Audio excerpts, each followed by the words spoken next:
Check it. Sorry I'm late. What's up, Bubba James? Check it. We got a hype train going. What all did I miss?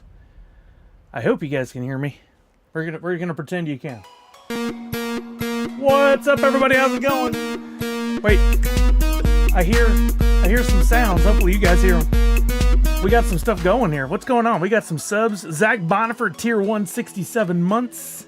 Walking Miracle, tier 2, 69 months. Boba James Prime, 42 months. And Tarjaran Puma on a watch streak of 40. Wow. 40 stream streak. That is... wow. Is this hat crooked? Looks very crooked. Is it just because I'm not facing the camera? Yeah. What's up, everybody? How's it going? How was your week? How are things? Thank you, Funko Addict Tech in the house. Checkity-check, y'all. Hope everybody's doing well. I broke something out of the archives here. Never worn before, other than I tried it on once. And I thought this is the perfect weekend to check it out. That's too much hair. Look at this. I'll see Kevin Smith tomorrow at Washington State SummerCon, along with Jay Muse and Ming Chen, the triumvirate. That's not the triumvirate there. That's just 3 old Kevin Smiths. It'll be 1 new Kevin Smith, the different version of Kevin ever since he had his heart attack. Hype Train level 2. So everybody's going to get a minimum of 300 Sully bucks if we complete that. If it doesn't move any forward anymore, we'll just do 200 Sully bucks. You get those, we move it forward with subs, gifted subs, and bits. Boba's looking like Funko Jesus. Oh, yeah? Living Calendar says, happy Friday. Sully, did you get Letterkenny ticket? I did not. I saw that this week, and I did not get to investigate. I definitely want to go. So, Lender, tomorrow, well, it started today. It's going on right now. But I had to work, and I wanted to spend time with you guys. Washington State SummerCon, which is up here not too far from my house, 30 minute drive, in Puyallup. It's fun to say, Puyallup, Washington, where they have the big Washington State Fair every year. Not at the same time. It's a huge facility. But they take over a good chunk of the facility, and they are bringing in, I'd say there's at least 75 guests. Tons of panels going on, a huge show floor, multiple show floors actually, lots of autographs, lots of photo ops, all the stuff you would consider at a con, but in a place you wouldn't expect it to be so big. Monster Pete with Prime, 22 months. Thank you, Monster Pete. I will be tomorrow moderating a panel with Matt Ryan, who played Constantine on the DC TV series. Actually, it was on NBC. But it ended up becoming part of the DC TV universe with crossovers into Legends of Tomorrow, and what else was he on? He also appeared in The Flash. And then on Sunday, I have to go look this up because I haven't learned the kids' names yet, but I will be moderating a panel that is called the Jurassic Kids. And we'll feature Ariana Richards, who is the lead girl in the show, in the movie that holds the spoon with the Jell-O, and Joseph Mazzello, who was the smart little boy that challenged the archaeologist. I just rewatched the movie, and I know the names, but they're not popping into my head right now. I'm not in that zone. But I'm excited about that. I rewatched Jurassic Park in preparation for it, and it had been a while since I watched it, and man, it is in some ways very dated, but in some ways very, like, classic, never gonna go out of style. Autumn's Toys, tier 1, 72 months, 6 years, let's go! Thank you, Autumn's Toys. I will not be going to Designer Con in Pasadena, so that's not the normal Designer Con. The normal one's in November, right? That's a different one. I would love to go. I didn't even know. I don't miss Washington State SummerCon if I can keep from it, because it's like literally in my backyard compared to most cons. It's easy to get in out of, and the guy who runs it, super nice guy, approached me when I was working at Funko still, about moderating panels. Uga, I'll read your message. I'm sorry. And he kindly continued to offer even after COVID, and I've been doing this for 6 years now. I think I've moderated panels for them, 5 or 6 years, something like that. Uga said, Sully, did you get any of the Topps VeeFriends packs? I did. I sadly tried to get a hobby pack, I think like a fool, and didn't get in. Probably should have went with a different type of pack. I mean, look, getting these has been a real challenge. Oh, the hype train ended? Where did we end up, kids? I'm just going to give everybody 300 Sully bucks. I think we're good. All you early to the show folks.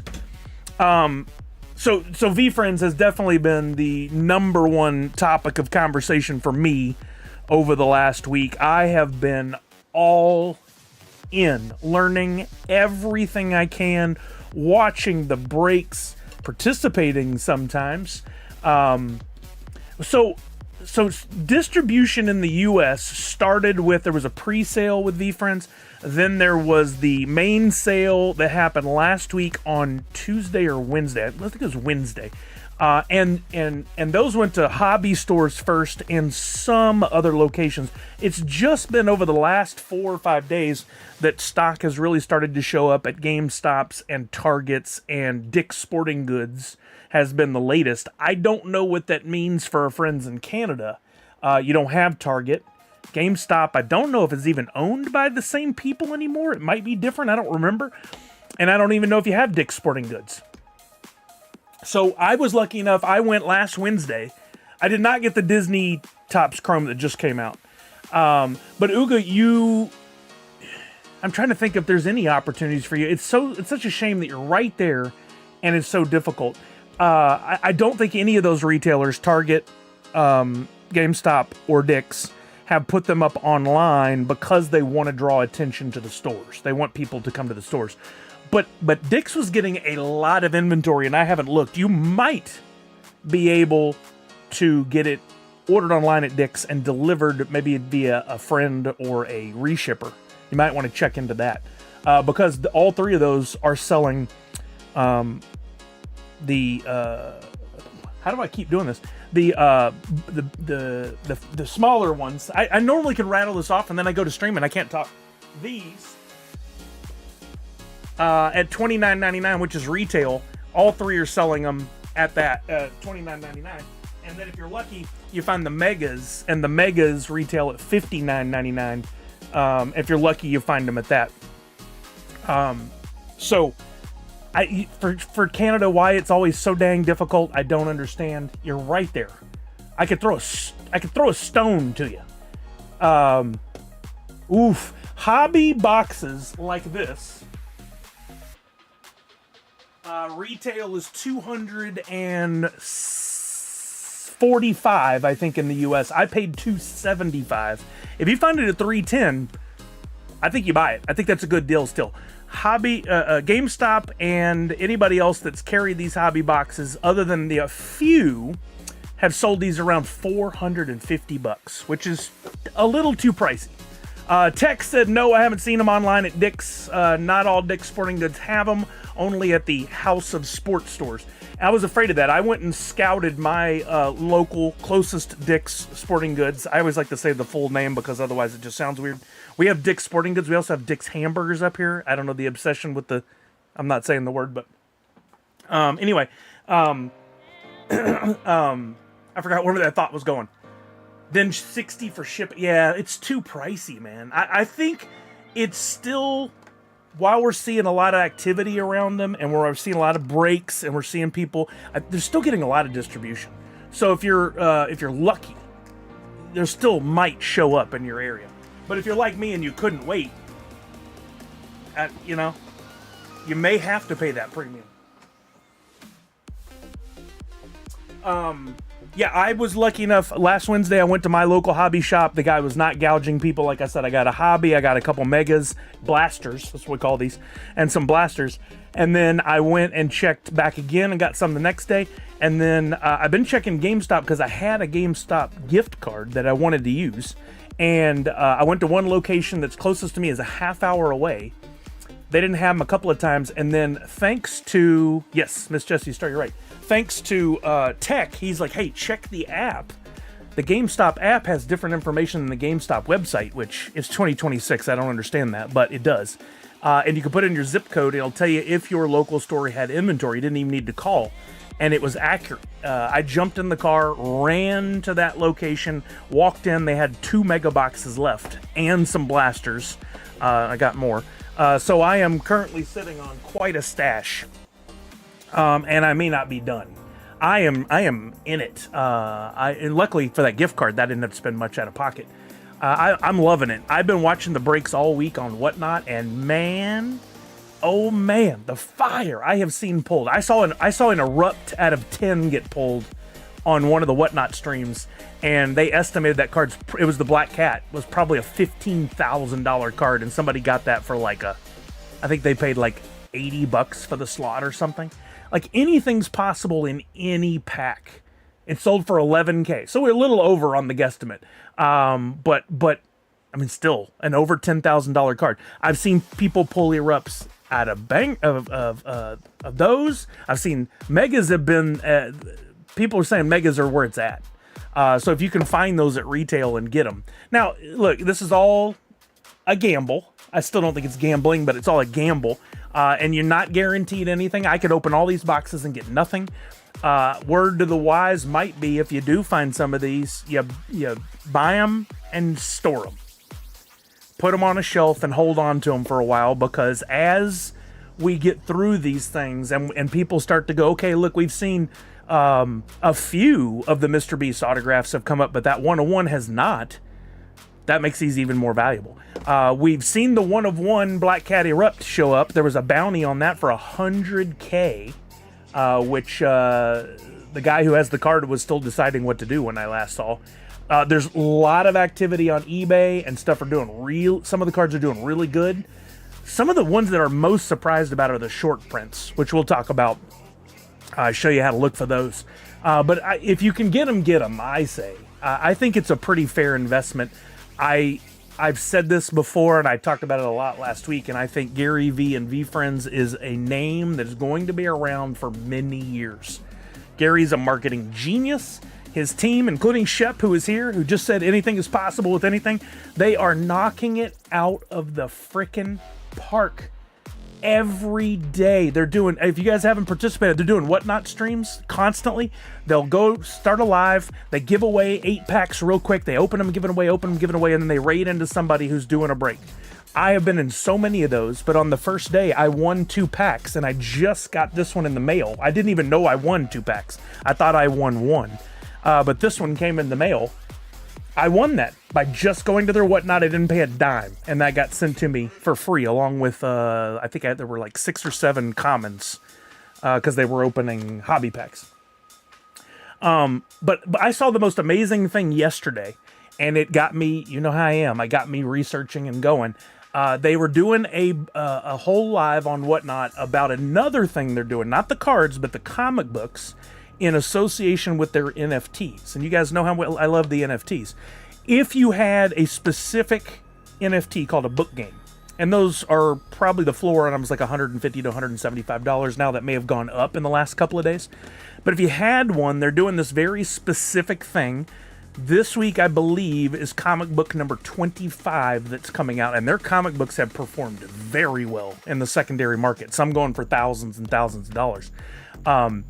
If you have a book game NFT and you burn it, you will get a special variant of comic book number 25 that will be distributed later this year, likely September or October, that is a lava foil variant. And they're only going to make as many of those comics as there are NFTs burned in this 1 week period. I think it's a genius move. It decreases the supply of the NFTs while also increasing the demand and the interest level, because people want to learn about it. And you're going to get this comic book that's going to be, it could be as limited as 10 pieces in the world, could be 30, could be 300. We don't know, but regardless, it's going to be fairly limited compared to a lot of theirs. And so you have to go, do I buy the $150 NFT and burn to get the book, which is probably worth $150? Natty, I think it sold out. I didn't get to watch that one, but that was an interesting collab, wasn't it? I love you, baby. Have fun. But the thing, I lost the point there for a second. So the thing yesterday on Whatnot, a genius marketing move, or if you even want to call it marketing, it's the thing I talked about with Funko and Drop for years that I wanted to do for them that they wouldn't even give me the time of day. They had a guy who was one of their NFT developers, experts, frontmen, I don't know what you want to call them. He did a whole stream on education about the NFTs, how they worked, how you could burn them, walk through, people showed them on screen, just like I did for Funko, without getting paid. And then at the end, and this was the smartest part about the whole thing, he said, for anybody who's interested, for anybody who wants to know how to do this, and maybe you need a little help, I have a calendar, a public calendar. You can jump on there, you can book a slot with me. I will get on the phone with you via Zoom or whatever, and I will guide you through step by step on what to do to get involved in the NFTs and get your book game burned and get the comic. And I was like, this is why they win. This is why they win every time and will continue to win for years, and why I am a diehard fan now. And it's not going to slow down. Gary gets it. They keep increasing the team. They keep adding more great people with positive attitudes. They do things like the Bose collaboration. It's just brilliant. Linder said you would need 2 NFTs, 1 to burn and 1 to keep. So there's a lot of nuances to those, but for this particular burn, I think you only need 1 to burn. Some require 1 NFT as a holder to get you in the door, plus 1 to burn, but the restrictions each week, or the instructions, the requirements are different, so you have to read each week. I don't know if this one had you had to hold a certain NFT and have a book game to burn, but maybe. Tech said VeeFriends comic books are elite, and they are laying a sound foundation for the future. Stories are amazing, and covers are just so sick and collectible with rare numbered variants. They're doing the blind bag comic books. It clearly states on the back what the variants are. They even had an issue that I didn't know about. I think it was with the Rare Robot, maybe Tech or Shep knows, where the distribution, the shuffle wasn't quite right. So they ended up, everybody who ordered the comic, they just sent an additional comic. Who does that? You paid for 1, you got 2. That's good customer service. That's good taking care of your fan base. Amazing, amazing, amazing. Nadu said, to be fair, you did buy an NFT for $700, so what is buying a $150 NFT to get a comic that could sell for $500 easy? I mean, preach. Situations are different, for sure, in many ways, but you're right, Nadu. Shep said, haha, we do. Okay, we're talking about the, wait, which thing? Which thing are you referencing? But I'm just blown away by the whole thing. I've never been, I said it last week, I haven't felt this way about collecting any particular brand or license or being involved in a community since 2013, 2014 to 2016 Funko. The extra comic book. I thought that's how you treat people. That's how you take care of customers. Living Conundrum, Sully doing his best Rocky impression. Amaze, amaze, amaze. Yep. Tech said, yep. They replaced them all. VeeFriends is always putting the community first. And that is how you win long-term committed fans that stick with it. It becomes more about the community than it does about the collectible. The collectible grows with the community. Right? I mean, he's got a license. One of his goals is to build the next Pokemon. And he's built out hundreds of characters that are each getting their own stories through the comic books. They're getting their own rookie cards. They're coming out as little blind bag figures. They're being used in collaborations like the Bose speaker thing that came. A blind bag Bose speaker. Didn't see that one coming. And they're not slowing down. Gary's a mastermind at this stuff, so they're just going to keep adding to this and keep building. I saw a lot of negativity aimed at him of people being like, "Oh, you're still in that NFT thing, huh?" And I just want to go to every one of their houses and punch them in the throat, but can't do that, you know. Those are people that don't get it, and later on, when it like comes back around and the NFTs are hot again and the comics are selling for $10,000 or whatever, they'll be like, yeah, they got lucky. You know, like, these are people who don't create anything. They just tear the world down. Things don't go anywhere with the community. Some people get it. Oh, things don't go anywhere without the community. Yes. Coins coming this summer. See, like my fear is I'm going in too deep. Kelly's already like, you are really in this thing. I'm like, I love learning. I love learning new stuff. This is so fun. Dude, that would be so dope, Nadu, but there's no way. I'm not the kind of person for that. The coins are going to be yeah, absolutely. I mean, they've done some. There's been enamel pins, there's been coins, there's been some like early peaks at these kinds of things, but we're going to get a whole other level.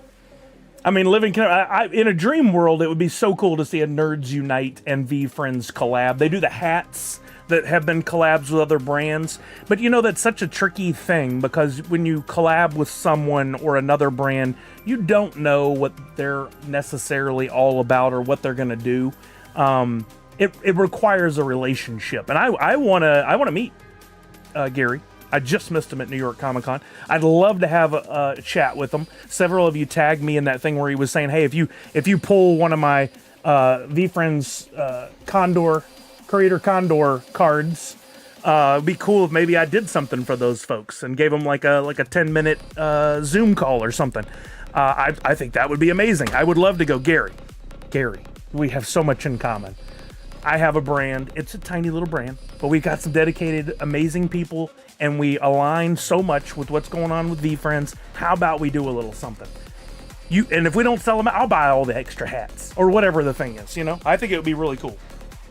But dream, set a goal, work for it. I got to meet him first, and he's got to get a vibe. And if that happens, who knows? That would be so much fun. He has rated here before, I think, thanks to Shep, to the channel. He has seen my tweets. He's interacted with a few of them, liked them. So is the VeeFriends official account. That's amazing. So anything's possible. You just never know, right? I mean, if you'd have gone back 10 years and told me, like, Sully, you're going to be working at Funko 10 years ago, if you told me that, actually I would have believed it because I started there 4 months later.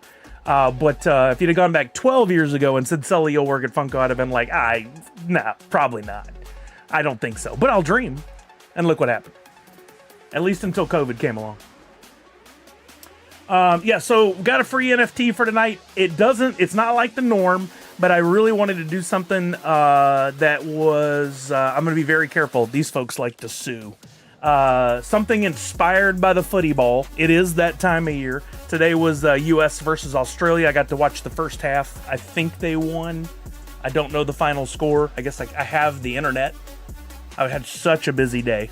America or US, Australia. Final was 2-0. I saw all the action. I missed nothing. I saw the 2 goals at lunchtime and in the little bit of time I had to watch, and then I had to leave and didn't watch the second half, but it turns out I saw all the action. That's awesome. US is playing well. I don't know when our next game is, but I'm looking forward to watching that, hopefully. Hopefully it's not this weekend while I'm hard at work. Did I miss any comments from anybody? I get on my rants and I forget. I tried to catch everybody. Thursday. Okay, thanks, Chuck. I do have a meeting Thursday night. They got pushed from this last week. I hope that doesn't coincide. Maybe it's a noon game again. SDCC badges are shipping out. Yes, I got my notification. They already qualified for the next round. Let's go. I saw Boba James and a couple other people. I didn't get back to you, but congratulations on getting your New York Comic Con badges for your returning folks. I did fill out a fan verification thing, so I should be in on the open sale. But there's a chance I may get to go for another way. So we'll see. I can't confirm or deny or talk about that, but we'll see. I want to go again. I had a blast last year. I had to do a quick in and out because of money. But I want to go again this year. VeeFriends was there last year. That's a big selling point for me. I would love to get back over there. Funko almost always has a booth at New York Comic Con. I would love to get whatever they do because the last 2 years they did a VeeFriends pop as well. I have those back over here. I need to get the orange one still, but I'm going to get that one. Yeah, I love New York Comic Con. I don't want to miss it. I'll definitely be at San Diego Comic Con, and then I don't know what other ones I may go to. Walking Miracle, I did not get any kind of email or anything about it, so no. I guess the way they did it just made me like a one-off. FIFA coming in with the jokes. U.S. versus England in Philly. Oh, interesting. That's interesting. Yeah, it'll be fun. That's Thursday, huh? So tonight, I definitely want to crack into some VeeFriends. Like I said, I think I'm going to do a Mega and a Blaster at least. Maybe 2 Blasters. And see what we get. I've had fairly good luck so far. I did participate in some breaks this week, and I got a few cards that way. I don't know if you guys have watched these. They're really fun and very addictive. Everybody runs them different, but the ones that I thought were the most fun were they auction off a spot randomly. They spin the wheel if you get it, and then you get a character or a type of card, and then whatever they pull from that break of that character, that type of card, you get. Some of those spots go, you know, depending on what they're breaking, might go for $8. Some might go for $800. I haven't bought any of the expensive ones, but I bought a few, and those are all coming. I haven't gotten any of those yet because it takes a little while for delivery. Haven't seen what the community has been saying about Pop 250. I did see a post on that. Let's see if that's on Twitter. Let me switch out of the job Twitter and go to the personal Twitter. Oh, I've been following a bunch of the artists from the community too. Here's some of the sketch cards. What a cool freaking sketch card that you could pull out of VeeFriends. There's another one. Skelly. There's another one. Very cool stuff that these artists are doing. I've been following a bunch of them, interacting with them. Oh, how funny. Corso, who I met at Emerald City Comic Con, works at VeeFriends, and he's on vacation in Alaska. He went and he found a blaster pack at a Bosco's Comics. Anyway, my feed is filled with all the VeeFriends stuff. I can't see enough. Wait, what was I going to? I was going here for a reason, and I done forgot. Stupid brain. Well, it was. Yo, what's up, Buzz King? How are you now? What was I going to do? Somebody help me out here. I was going to do something. It wasn't soccer related. It wasn't VeeFriends. Pop 250. Thank you. Good Lord. The old original or Funko. No, it's still original Funko on Twitter. It's just Funko on Instagram. The Pop 250 thing. Did they post that here too? Oh, it doesn't look like they did. Maybe that was just an Instagram story. I'll never understand this. Well, why you have advertising for stuff and only shows in certain places. But the Pop 250, maybe it was on Instagram. Let me try that. That also could have just been an oversight. Let's see. Let me switch profiles. Wait, where do I do that on here? More. Not switch appearance, switch accounts. Sometimes it will and sometimes it won't on Instagram. Yo, Savage, what's happening, baby? Thank you. This is based off of the Foodie Ball. The Foodie Ball. They have a lot of really cool logos celebrating the World Cup, and I did my best to take some inspiration from one of the art styles that I really liked. Here we go. So this came up earlier today. Let's Pop 250. I don't know if there's audio. Let's see.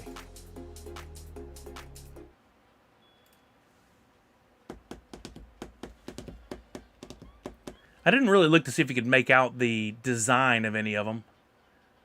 Yeah, you can. There's silhouettes.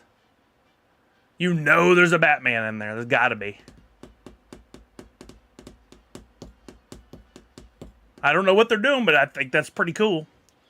I'm excited to see what that turns out to be. Psychedelic. Oh, I read that. So that's interesting. I'm sure we'll get a lot more reveals. Interesting timing. We're just about due for SDCC exclusive reveals, but this doesn't feel like something that's would be at SDCC specifically. So don't know. Don't think it would be just a Fun Days thing. Nice. Yeah, they're doing a lot of very cool stuff with it, for sure. Mine's different because they have the trophy in the center, and I didn't want to try to replicate a trophy because that didn't make sense. But I liked the kind of retro vibes and the colors and stuff, so it's a little different from my normal take on the NFTs, but make sure you sign up to get a free one nonetheless. Oh, okay. So one thing I did want to look at this week, Pop and Stock put up a new cool thing on his website.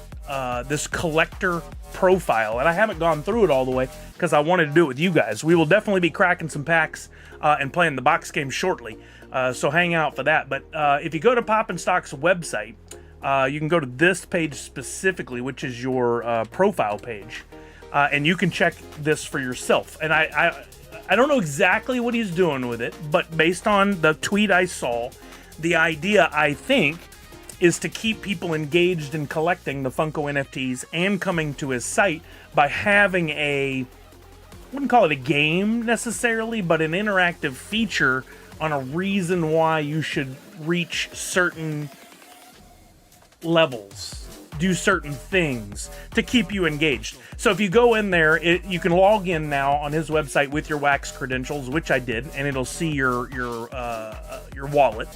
And then there's Apprentice, there's different levels, Apprentice, Collector, Curator, and Legend.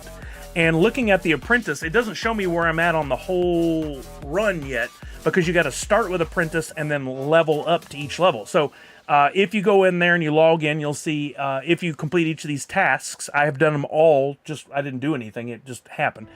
I own at least 2,500 cards. Yeah, I got 17,000, so I think I'm good. Ooh, cool, Chuck. No way, I have to check that out. That's cool. Collection Explorer, own cards from at least 25 different collections. I'm good. I'm in 71 collections. Own at least 10 royalty sets, which is actually not that easy if you weren't playing along the whole time. I have 87. I'm good. Own all 11 Ultra cards. That's also not that easy, but I do have them all. Own at least 5 Grail cards. I have 86. And own at least 25 cards with mints between number 1 and 99. Also not that easy if you haven't collected a lot of them. But I have collected them all, and for the first time ever, I have not, like I said, I have not done this. Let's do this together. I'm going to hit level up and see what happens. Okay, we jump up. Now I'm in the collector level. And of the collector level, it looks like I've completed all the tests there too. So let's look down the list there. Own at least 7,500 cards. Again, I got 17,000. Own cards from 50 different collections. I got 71. 25 royalty sets. Got it. 10 different mastery sets. Mastery sets this time. So you own every card, including legendaries, grails, and if there's an ultra or a mythic or any of those. Got it. Own at least 50 legendary cards. I got it. Own 83 series coins. What an interesting number. Oh, own all 83 series coins. Got it. Own at least 25 bonus cards. I completed those sets, so I'm good there. And then rank in the top 20 of at least one Mint rankings leaderboard. We looked at this a couple weeks ago. I like the Mint rankings. Another reason to kind of participate after the fact with the Funko stuff. And he built it right in here to this. So I've completed all those. Now I think it's going to get a little more challenging. I got a feeling I'm not fully Curator and maybe definitely not fully Legend. But it'll be interesting to see what I'm missing. So let's level up. And we get to Curator. I was right. I'm missing 2 of the Curator things. I got a feeling I know what they are, but let's see. Catalog Veteran. Own at least 10,000 cards. Got it. Royalty Master. Own at least 50 royalty sets. Got it. Mastery Master. Own 50 different mastery sets. Got it. Here's the first one. Mythic Master. Own all 3 mythic cards. I am missing more cards than I thought, but I thought I had it narrowed down to 11. There's still 2 I need to get, and it is tricky. Oh, wow. Ben Feldman, that's dope. I did not see that. That's very cool. Congratulations. Holy moly. I didn't think I'd ever know anybody that got a 101 out of those drops. That's what's up, Matthews Ranch? That's congratulations, Ben Feldman. That is amazing. That is so cool. I'll check it out for sure. Hold on. Let's look at this. Let's jump over here. Are you same over there? I don't remember everybody's. Yeah. There it is. How does this not have more likes? Did you guys tag Tops? A 101 Kyle Schwarber Tops Now. So if you guys don't know, the Tops Now, you buy a bunch, you buy a card on their site. They send it to you. You don't know which one you're going to get, and there's different rarities. I think Tarsier and Puma had some of the Linkin Park ones that I didn't get before. This is dope. Oh, wait, your post is better? Okay, so let's look at...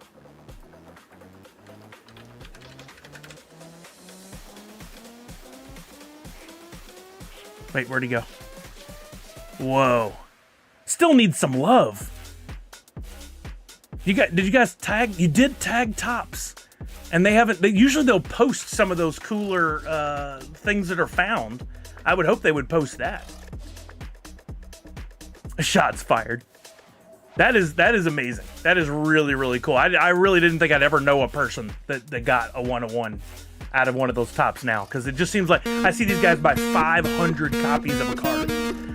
Now to get that, I mean, a 101 doesn't need to be graded, and also grading right now is crazy expensive. It's like a minimum of $80 a card, just because of how backed up PSA is. But a 101 doesn't necessarily need to be graded, unless you just want to protect it. Second 1 of 1. Wow. That's, wow. I don't own any cards that are a 1 of 1, I don't think. And a W, wow. Of course, that just makes sense. Falconer said maybe it's because it's not the front picture of the post hidden, and it could be. If I were you guys, I would definitely, maybe even archive that post, post it again, like y'all holding the card, maybe, I don't know. Try some different things and see if you can get Top's attention, because maybe they'd repost that on their national account, their big account. Okay, so I'm missing Mythic Master. I'm working on getting those 2 cards. What I was saying before we wanted to look at that was I'm missing those 2 of these Mythic cards and a few others. People are not posting any NFTs for sale from my list. I've checked a couple of times using my utility this week that I built. This is going in here and checking every 15 minutes and will alert me if there's any, and this is all today's been nothing posted. People don't seem to care. So I'm going to have to start going and seeking these cards out and convincing people to put them on sale. That's dope, Allie. That's so dope. I'm jealous of that. But people aren't putting them up for sale, so I got to go do some work to get those 2, and I'm probably going to have to pay. I did submit some offers, so I'm kind of waiting on that too.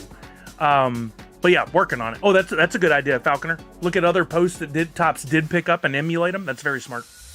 Other tasks, achievements on Curator. Legendary Master, at least 75 Legendary cards, I'm good. Epic Hoarder, at least 1,000 Epics, I'm good. Coin Hoarder, own 500 series coins. Now that is a tough one. Bubba James would have qualified for that hands down, but I think he sold a bunch of his. I don't know that I'll get that one, but now I want to if I can get them cheap. I want to, and I bet I can get them pretty cheap. I bet I could get them for pennies a piece. Ben Feldman said, I'm fine without the harassment posts of how much Top doesn't need to promote. Oh, I thought maybe just from a grow your account standpoint it would be fun, but I get that. I could see where that could be annoying. I personally would love to grow all my accounts to, millions of followers, but that's me. And then rankings strategist, ranking the top 10 of at least one Mint Rankings leaderboard. I don't know what I'm in the top 10. So I got 2. The Mythics aren't going to be a challenge or a tough challenge if I'm willing to put in the work. The Coin Hoarder one, I'm just going to have to spend some money. Poppin' Stock said Arcade Season 2 did a lot of damage for that 500 series. Yes, it did. When they made them worth more points, for sure. But I think I can get those both done in the upcoming months. I'm not in a rush. And then I can't see what the 6 legends are. I could probably look at somebody else's post, but I'm not going to cheat. And I don't want to know. I do want to, however, achieve legend status. Poppin' Stock, do you have a number? How many people have completed all 28 achievements and have reached legend status? I would assume there's not more than 5 or 10 that have done this. These are not that easy to do. And people have had to have not only collected heavy and kept a lot. Oh, there's a Hall of Fame. Look at this. He just dropped the link. I'm going to copy it. Well, we'll go ahead and open. Legend. There's only 3 legends. Pugwash, who I need to reach out to. I love the graphic, the overlay too, when you hover and it turns the crown. That's dope. Jeff Swax, of course. Know both of them. And Poppin' Stock himself. I know all 3 of the legend collectors. I want to be on that list.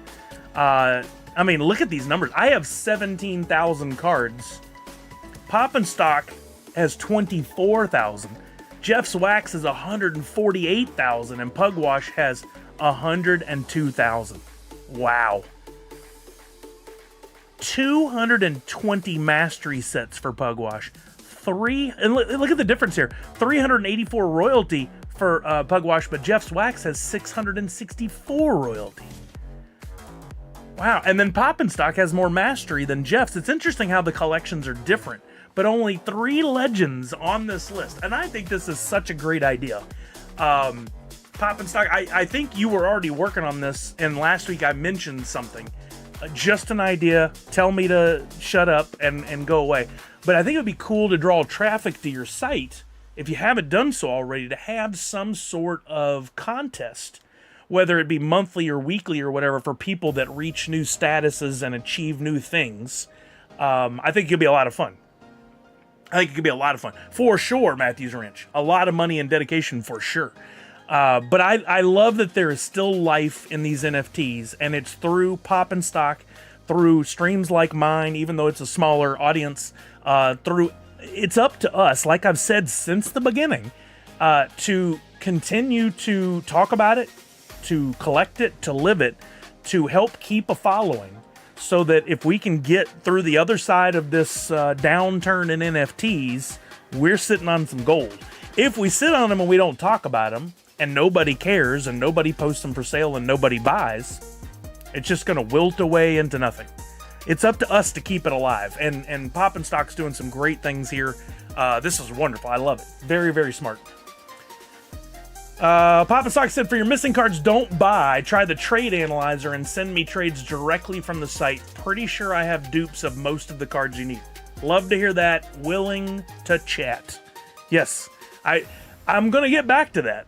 But my life has really turned into a whole lot of this lately, and I'm having so much fun with it. I'm still trying to collect Sully cards. I think I showed you guys the recent additions to the Sully card collection. It started with the Topps Chrome from last year, and I have not done a lot of work on these. I've looked at some, but I do have a couple of pretty nice color bounce cards there. But the Neon that came out, I've been very excited about. And the Neon, wait, was it Neon or... No, it was Chrome that Tech gave me 1 or 2. And then the Neon came out, and I got the base card out of a pack I pulled right here on stream. And then I've been doing some work on completing more of them. This is one of the etch cards. And then we start getting to the fun stuff here. Here is a refractor numbered to 199. This is number 39 of 199 that I got. And then my favorite 2, hands down in this order I got them. This is numbered to 50. I got number 30 out of 50. This orange shimmery background one. Or gold, I guess it is technically. This is beautiful. I just love the way look at the colors bounce on that. I think it'd be cool to get a shelf, to put this on a shelf somewhere and get a light that kind of moves a little bit. I don't know if that's a thing that exists, but it should. So that you can really see the bounce in the cards. Because I got a bunch of cards I want to display now. And then I think this is my favorite, even though it's not as rare as that one. This is number 99 of 99, what we call a bookend. And it's the green laser. Look at the lasers. It's got freaking lasers. That's a dope-ass card. 99 of 99, and I got it on a pretty good deal, I think. I think I paid it. I don't even remember what the price was. I was just happy with myself when it happened. So sad, first time I went to digital.funko and the site is gone. This makes it so real. Oh, that hurts. That hurts to think about. Tear. I think there's got to be some more stuff like what Pop and Stock's doing. And maybe we could do it here on stream. Maybe, I don't know. It would be so great if Funko would just acknowledge it and do a little something with it. But like I said so many times, they don't have the people or the bandwidth, and it's not a priority for them. If it doesn't put more money in their pockets, that's not a dig. That's just business. It makes sense. They're trying to grow and survive and get that stock price up, which, by the way, where is the stock price?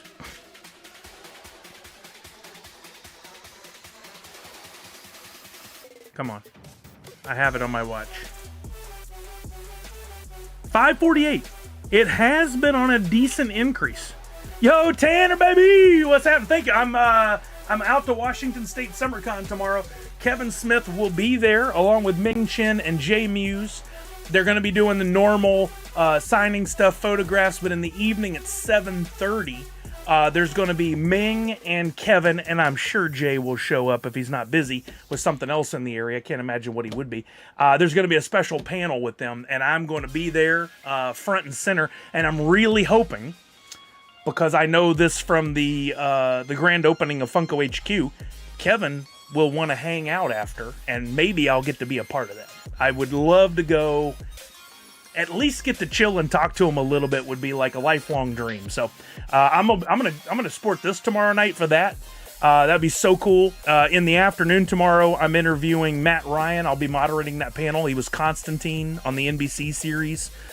And then Sunday, I'm doing the Jurassic Kids panel, which is the lead girl and boy from the original Jurassic Park, all grown up now, of course. I just rewatched Jurassic Park last weekend, and then I rewatched like the first 5 or 6 episodes of Constantine, but I just didn't have enough time to really watch the whole series. It's only one season, but still a lot of episodes, because, you know, NBC, they don't do 10, they do 20. So I got the feel for it, though. And I'm going to be asking the same kind of questions I normally do, which is like, you know, what do you collect? How did you get into the industry? I know that Matt Ryan now does like a lot of voiceover work. Is that his thing? Does he like that compared to acting in front of a camera? That kind of stuff. And then, because it's not about me, it's about them, getting questions from the audience. I love that. And then I'll sprinkle in some thoughts, questions as time allows. I got a message. The Letterkenny Live is coming to Detroit in February. Dope, Callard. It's coming to Seattle, too, so I'm going to try to get tickets, I think. He did. Same character, but he appeared in Legends of Tomorrow, and I think he appeared in The Flash and or one of those other crossover with, like, Supergirl or one of those. I don't probably need to memorize all that. I may make some notes before I go in tomorrow. But it'll be interesting. I've felt some pressure before with certain people, especially like that Sons of Anarchy one that went horribly wrong. Not because of me. But I felt some pressure at some of the ones before. I'm feeling like just real chill about going in tomorrow and being like, cool, I know enough about these things to just be a fan and a moderator, ask a few questions, get the people going. The one thing I might do is prepare some bad dad jokes in case I have to kill time, which inevitably happens with these things. Or better yet, some trivia. I need to get some trivia going. Ask him how it feels to have an action figure. Wait, is this a real thing, Chuck, or are you leading me into my own demise? Constantine action figure. Okay, it exists. Nope, he has one. Good. Images. Oh, okay. That's the Keanu Reeves one. That's comic book. But I used to collect some of this series from the Arrowverse. Constantine. The face is a little derpy on that one, but not horrible. Nope. There's the McFarlane. Is the McFarlane one, though, based off of the comic or the series? Based off the comic.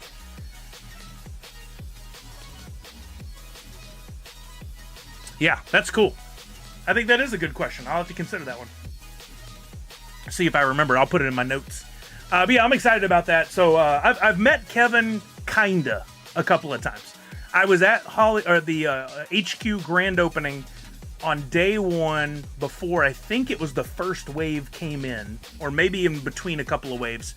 Kevin came in. There was a bunch of Kevin opening night pops along with the other guys from Comic Book Men. Very limited. There were a bunch of those on the shelf, and Kevin just took a marker and started signing all of them.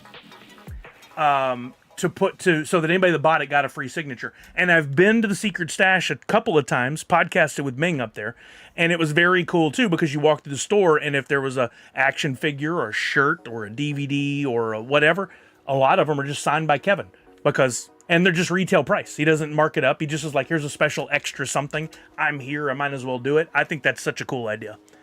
I got that whole set, and a friend tossed me the last pre-signed Kevin from the shelf that morning. Oh, that's dope. Yeah, I knew you were there. I remember that. That's so cool. I got the Ming, and I have it signed by him, and I never got the Kevin signed. In fact, I do need to take something tomorrow, and I was thinking about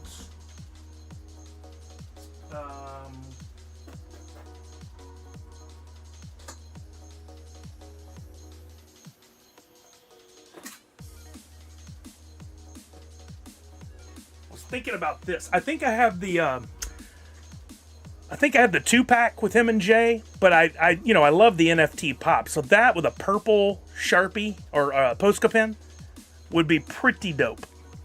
So I think I'll take that with me tomorrow and see if I can get it signed. Yeah, I have the Pantsless J, and I do have one signed. I thought it was over there, but it's not. It must be back on the shelf with the others. I think that would be really cool. Yeah, wouldn't it, Matthews Ranch? Yeah. I of all the times I've been around him, because I was there too, like when he came to HQ at first, I was upstairs in the marketing area when he came up, and they had like an area to hang. I saw him there. He did one event at, was he there? No, he wasn't there at that one. So I've been around him a couple of times there.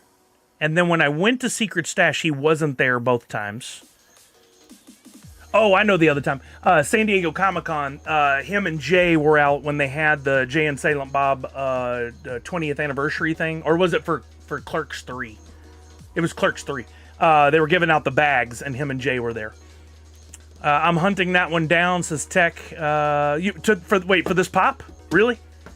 For the Grail? Yeah, I think it'd be a good one. I think it'd be a really fun one to have signed, for sure. I mean, I love the idea of the NFT pops, specifically getting those signed over the years as I can. Because the NFT pops. We looked at the pop and stock thing. I wanted to do that. We talked about Washington State SummerCon. I'm excited for that. I think we need to get into some VeeFriends. I was trying to get some of the VeeFriends community to come into the streams last week. Didn't really take off. I did promise to give away some stickers, and I haven't picked those winners, but I will. If you guys didn't see, I produced a very small batch of stickers, and I went ahead and put one in a frame because I have this really cool Lean printer, Liene printer, where I can do one-offs. I may do some more of that one for the community. I'm definitely going to send one to my pops, because they hit me up about it. So I do have a few that are my artist proofs, and then maybe I'll do a few more and make them unique in some way. I bought Jason something from the Mattel booth a million years. Oh, no kidding, Jamies, have fun. He's a nice guy. He's crazy as hell, but he's a nice guy. He's always very giving of his time to fans who want to talk to him. He never means any ill will towards anybody. Like, I really dig him as just his vibe. When you watch the movies, you're like, this guy's nuts, but in a fun way. All right. I think what I'll do is open up a blaster and then a mega. If I want a sticker, I would have gifted it to Nick. Oh, hey, there you go, Chuck. You don't have to worry about that. I haven't picked those winners. You might still be that person. Allie messaged me this week and said she's been getting into the VeeFriends, and she's been able to find a few here and there. Man, my screw just came out of my knife. I hope this thing doesn't fall apart in my hand. You don't want a screw falling out of your knife. I've had okay luck, but I haven't pulled one of those just crazy pulls yet. I would absolutely love to at some point, but I'm not going to count on it. I have seen several sketches get pulled on breaks. I've seen, I saw an Erupt get pulled the other night, like we talked about earlier. I've seen one of the ones that surprises me the most. I started talking about this and I didn't finish. Some of the things that surprised me most are the short print cards. I'll just bring it up on screen. I think this is the best way to talk about it. Where's the Anbag site? This is just the best utility. I've been on it all week. But if you're collecting these, I'll drop the link. This is the place to go to track the different ones and see what you're getting into. Yes, I admitted I have a screw loose. Exactly. These variant cards are sneaky. I think people might be pulling them and not knowing that they're pulling them. The same thing happens with sports, with baseball specifically. Topps does these short print cards that they don't designate in any way. They don't say this is a short print card. You have to know it's a short print card. And there, where is it? It's got the rosé at the bottom. Come on, where are you? Is it these? No. Where is it? Oh wait, I'm in the alphabet section. That's not going to help. Here we go. This. That's why it didn't look right. Here we go. So if you are cracking these packs, you got to, oh, how funny, Walking Miracle. I forgot that I put all those in there at once upon a time. Oops. Making sure that wasn't an important text. So if you're ripping cards and you come across a meerkat, chances are it's going to have a yellow moon. But it could have a purple moon or super rare. I think this is the rare. Yeah, ultra rare is more. The green. Some of those are going for big bucks. Same with the dragon. The standard one, I think, is a red. You might get a rare purple or an ultra rare green. The ones that are going for the big bucks, especially the rosé on the last glass standing. Let's pop over to... I want to show you guys this. Chrome, last glass. And let's go to the sold. Look at this. This is if you pull a white wine, last one sold for $158. The full set, white wine, rosé, and red sold for $1,000 2 days ago. On the same day, a set sold for almost $2,000. So if you're able to pull, there's the white wine at $195. There's that's just a base. There's another white wine at $200, white wine $175, $199. Not many rosés showing up. I don't know how many there are, but you need to keep an eye out if you're collecting. So, Allie, I don't know if you knew about that. Make sure you're going and just checking a little more. It's a little, yeah, I'm sure. I mean, like Atomic Hub doesn't working, but Nifty Blocks is not even working. Chain Champs is not. I don't think there's anything on there anymore. Yeah, I probably need to redo that.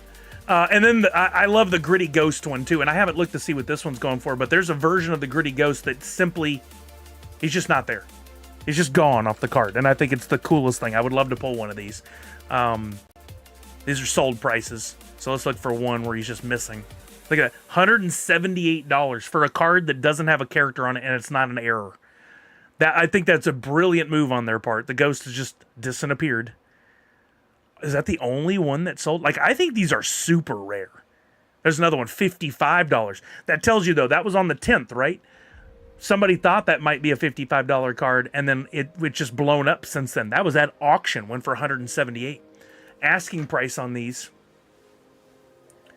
So Matthews Ranch, yeah, you can find local hobby shops have them, but the main retailers that are carrying these, and a lot are just getting their shipments in, so you should totally check. GameStops, which are selling the Blaster and the Megas at retail pricing, so totally fair. $29.99 for a Mega, for a Blaster, $60 or $59.99 for a Mega. Target is carrying Blasters, and Dick's Sporting Goods, certain locations have a sports card store or collectibles area in them, and they're carrying. And when they do have them, they have a lot.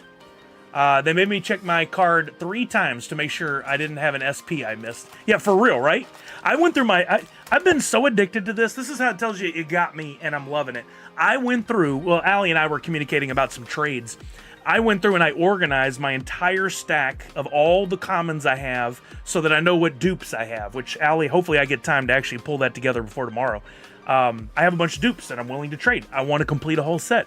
I haven't done that with cards since I was like 12. I didn't care enough. I care enough now.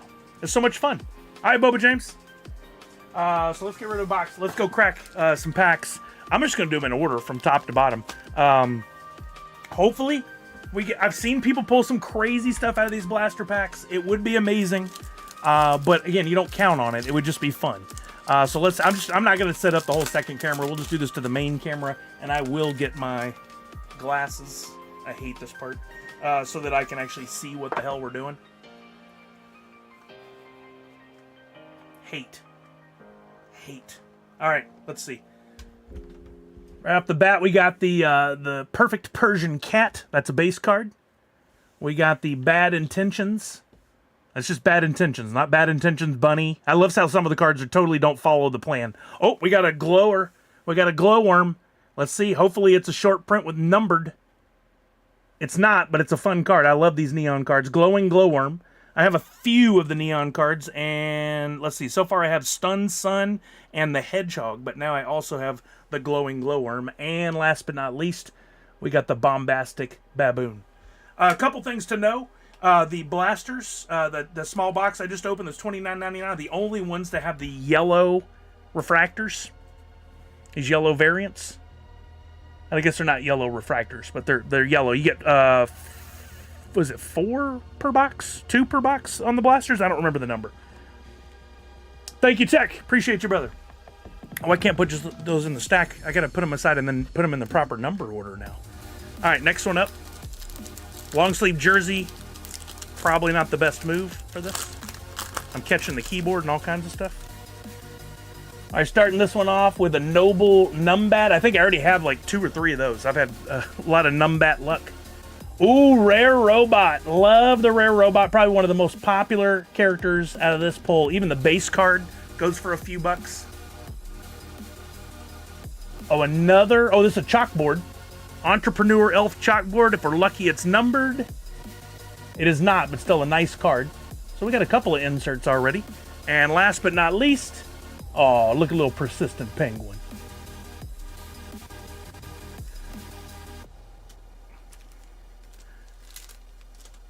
Yeah, Matthew's Ranch, I tell you what, if nothing else, if you can get your hands on some of these megas, if you don't even want to crack them, don't crack them. Buy them and sit on them because the price is going to go up. I think I'm going to sit on a couple of these and see what happens. But I think the megas have probably yielded the best results, especially when you consider how inexpensive they are compared to a hobby box. People are calling the megas the new alphas. So you might take a chance. Legendary Lemur base card. Ooh, Decisive Duck. This is one of the ones that has a variant. Could have different color eyes on the short prints. So keep an eye out for those. Girls are out and about. Told them to pick me up a couple boxes if they find it. Nice. Ooh, one of our yellow gold cards. The Practical Peacock.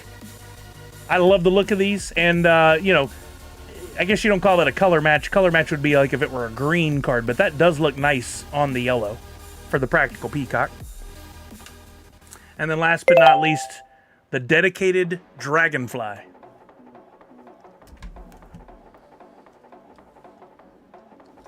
I forgot to turn off the work alerts. It lurks in the background. Let me close that. Okay. I do really like the look of these, and the fact that they come in just the blasters is kind of fun. And of course, if you guys don't know this, one of the most popular characters, or the most popular characters, is the Black Cat. If you're lucky enough to pull the very, very, very, very, very Black Cat, pretty much any version of that brings in some money from the base card up. All right, first up we got the Independent Inchworm. Clever Crocodile. Another of the yellows. This is the Compassionate Catfish. And last but not least, we've got the Steadfast Snake. All right, come on. There's other inserts in here. If you're lucky, you pull the mangas. Love these. I love the speckly looks. There are some very low print that are numbered up here in the top center. If you're lucky enough on those, we got the Content Condors. If you're lucky enough, you pull Gary. You could pull Mr. Beast, Mel Robbins, Jake Paul. There's a bunch. I'm trying not to peek at all on these. All right, we got a Responsive Ram. We've got a Hard-Working Wombat. In the slot that we hope for, we got the Wild Wallaby. Not numbered. Not an insert. And last but not least, the Flexin' Fox, who's right on the box. I don't think I had pulled one of those yet. He's on one of the boxes. Maybe it's the hobby. Flexin' Fox. All right, come on. We still have 3 more packs from this blaster. Let's hope there's some fire in there somewhere. If not, we'll go to the Mega, and that's where I'm counting on there being a little something. All right, first up, we got the Gifted Gopher. We've got the Truculent T-Rex. Third slot. I think this is usually where the magic is. Oh, we got a numbered Raywave Optimistic Otter. Number 58 of 199. I think this is my favorite of the cards that are numbered like over 50 just because of that Raywave. I love that look. That's a nice pull right there. Probably only like a $5 to $10 card, but I just love them. I think they're beautiful cards. And last but not least on that pack, we got the Tidy Troll. That's a nice pull right there. All right, come on, come on. Right, Allie? Oh, is that one of the ones you wanted, Allie? Yeah, I think you said Otter, didn't you? We can make a deal on that probably. Dope Dodo. And by the way, see in the corner here? Topps First Chrome or VF First Chrome. These are the rookie cards. These cards, this character has not appeared in a Topps Chrome card before, so this is essentially the rookie card. There's a lot in this set too. Then we got, oh, I love this card, Suffocate Hate, one of my favorites. I would love to see this in a short, in a numbered card at some point. In a blue background or red would be ideal for the color match. All right, third slot. Let's see what kind of lucky we got here. Ooh, another of the yellow. We got the Boisterous Beaver. I believe those can come in numbered as well. And last but not least in this pack, we got the Gracious Goose. I think, how many yellows is that? That is 3, and we have 1 pack left, so we're probably going to get another one here. That refractor is so sick, especially with aquatic animals. Looks like they're under... Yeah, totally right. It works really well for... Yeah, you're right. Good call. I didn't think about that. All right, now we got the Curious Crane. Yo, Dark Wacko, what's happening, baby? Thank you for the sub. Tier 1, 20 months. All right, Curious Crane is followed by a Spiffy Salmon. Third slot, probably a yellow gold. It is the Self-Aware Hare. Look how happy that little buddy is. And last but not least in that one, we've got the Unwavering Urchin. So nothing mind-boggling on that box, but we did get a numbered Optimistic Otter. So that's a pretty nice pull right there. I'll do a quick check. VeeFriends, Topps Chrome, Optimistic.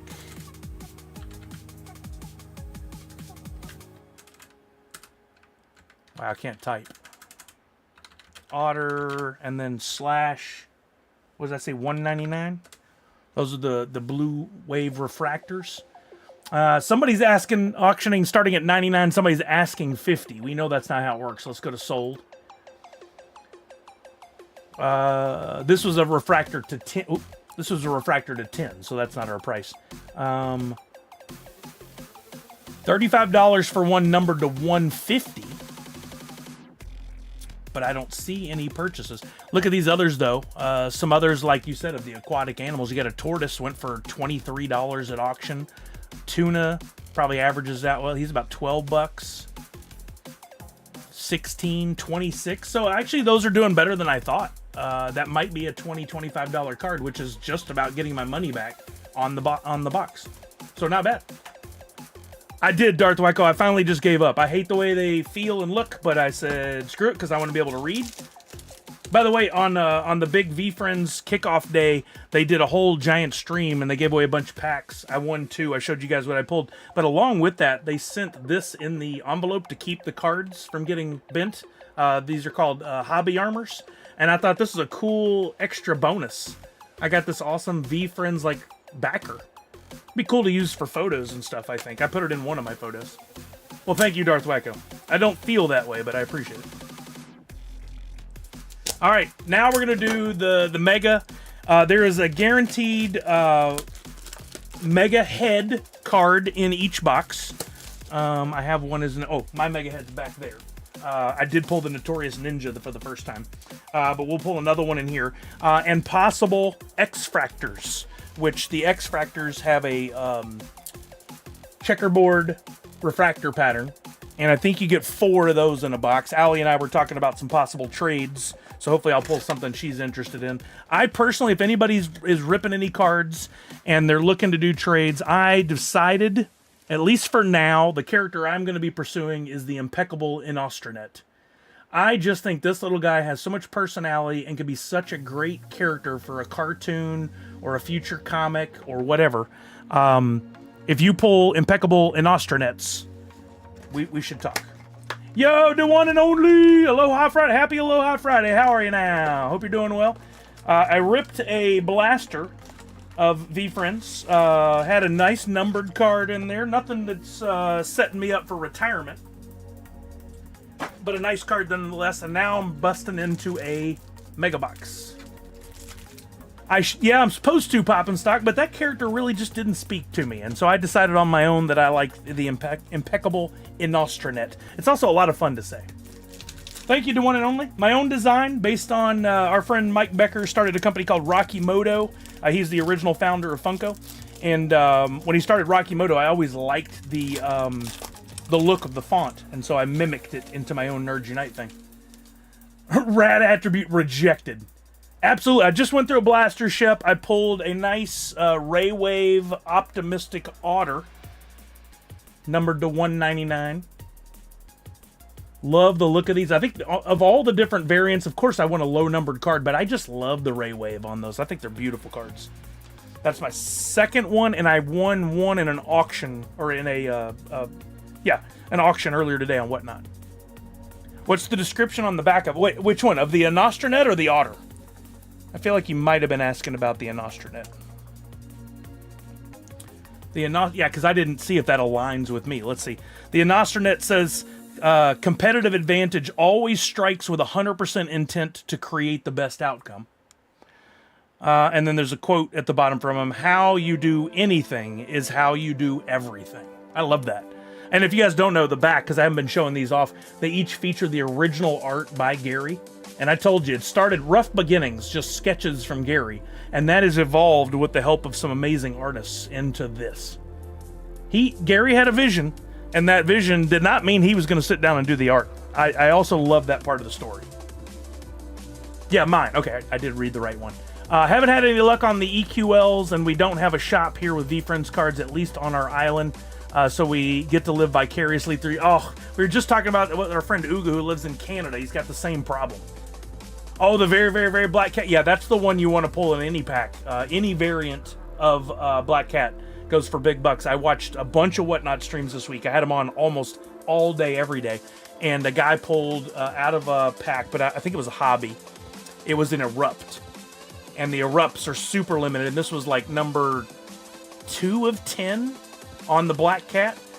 On the stream, they were guesstimating it was a $15,000 card. Uga says he thinks he saw it sell for $11,000 or $12,000 later in the week. There's a 1-of-1 Erupt Black Cat that there was a bounty on for $100,000, and a guy pulled it.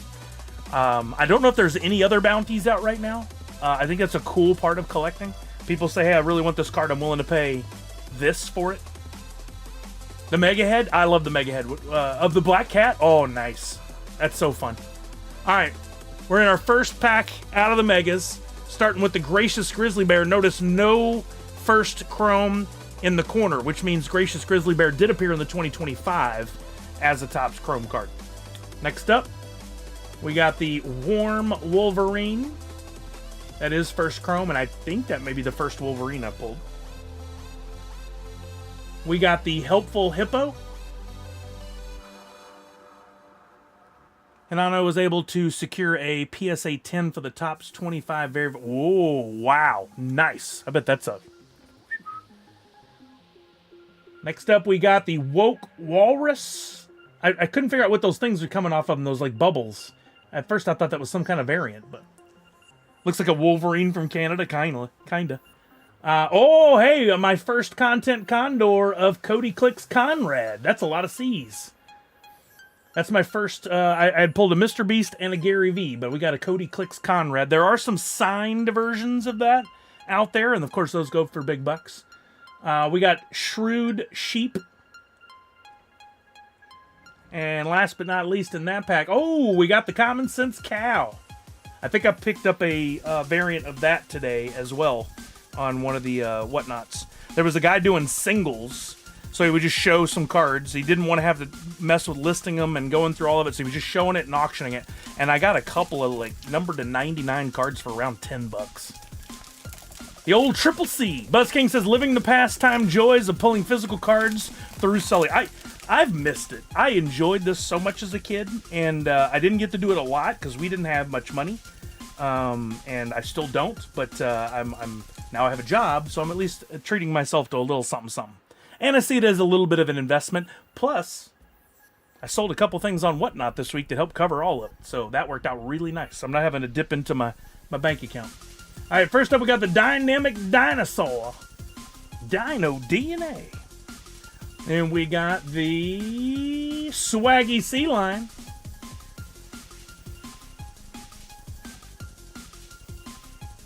Oh, the Eager Eagle. I saw a nice gold one of these sell earlier today. I debated it. We got the Tolerant Tortoise. Oh, what do we have here? A pink numbered to 250 Stun Sun. Number 121 of 250. Very nice.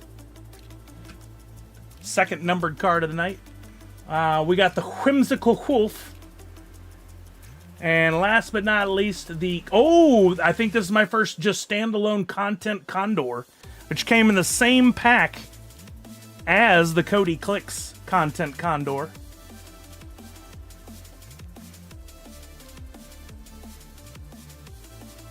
Very interesting. I just was looking to see if it was like Content Condor something, but it just says Content Condor on the Cody Clicks Conrad. It's all the C's. AJ Vanderchuck's fave character. Oh, I thought that was the Blob. Oh, that's Gary's brother. It's his son that likes the Blob. That's right. I think I set one of the Blobs aside because I thought they were fun cards too. Which one did I?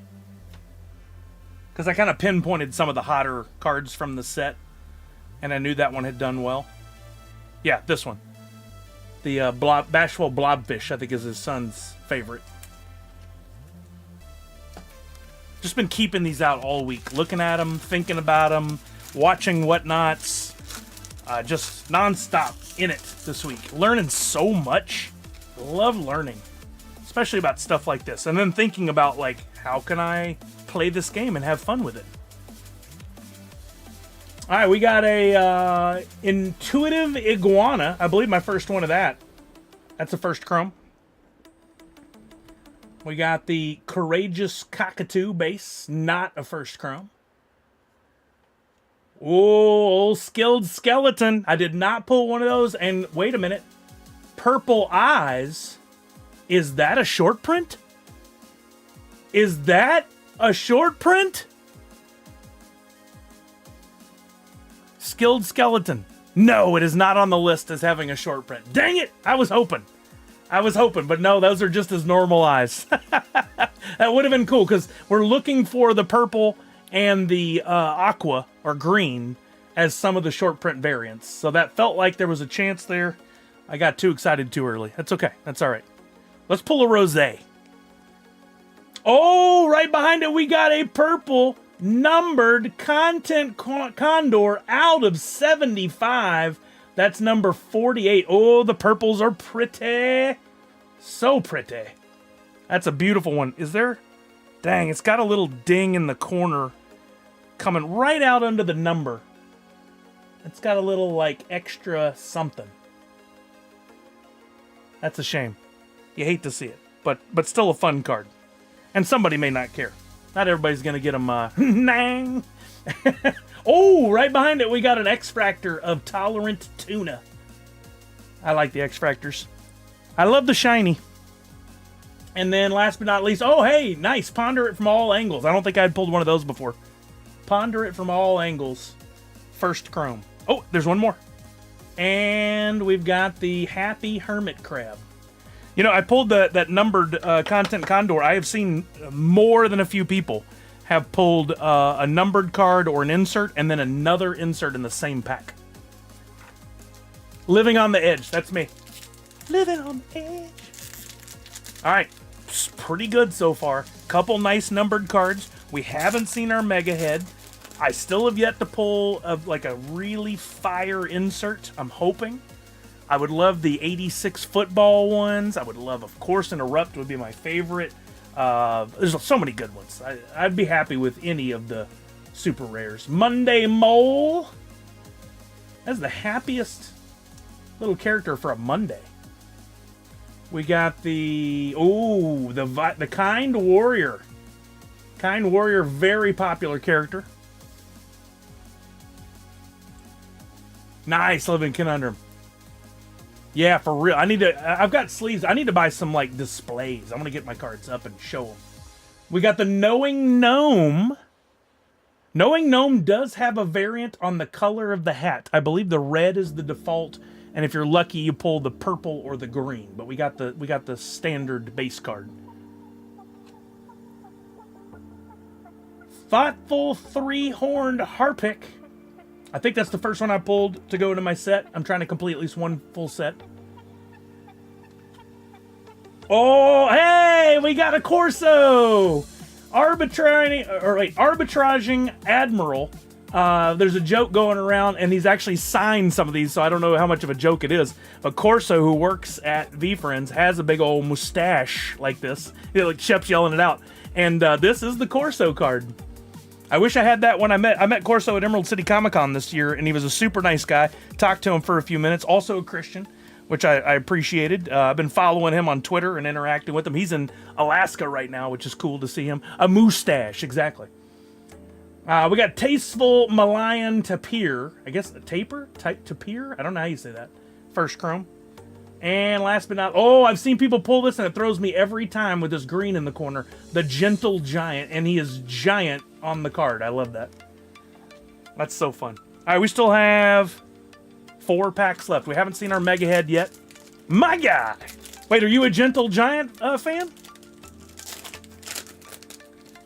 Aren't they fun, Buzz King? All right.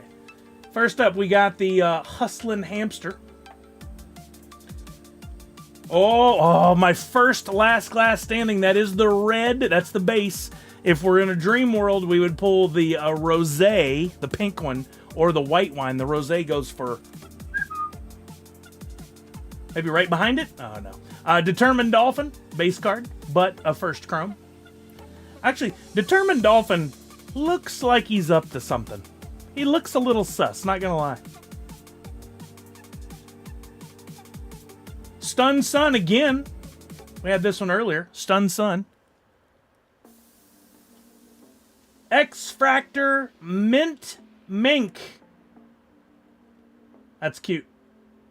That is cute. Put that over on the X-Fractor stack. We still got 2 cards in here. How about... Oh, Secure Sparrow. Somebody... I don't know if I saw it...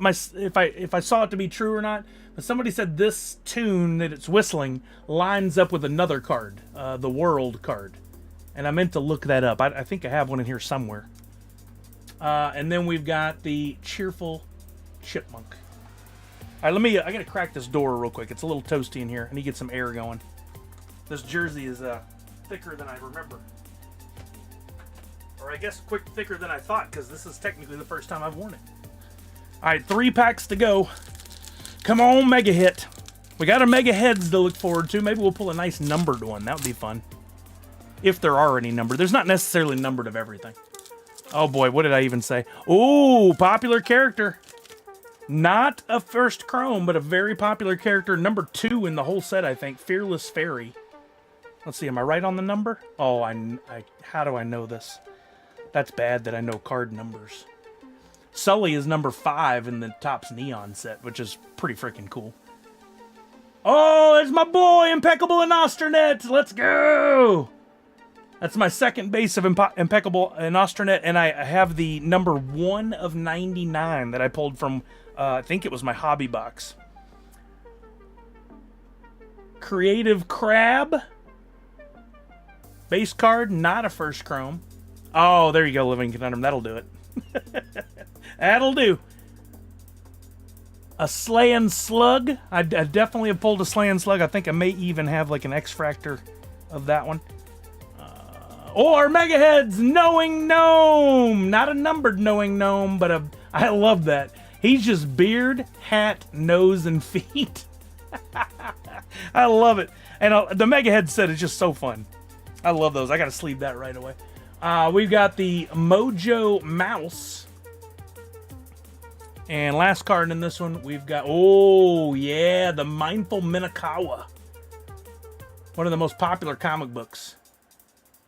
Tech said the Mega Heads can come in a red numbered to 5 or a Superfractor 101. Let's just say this is a Superfractor.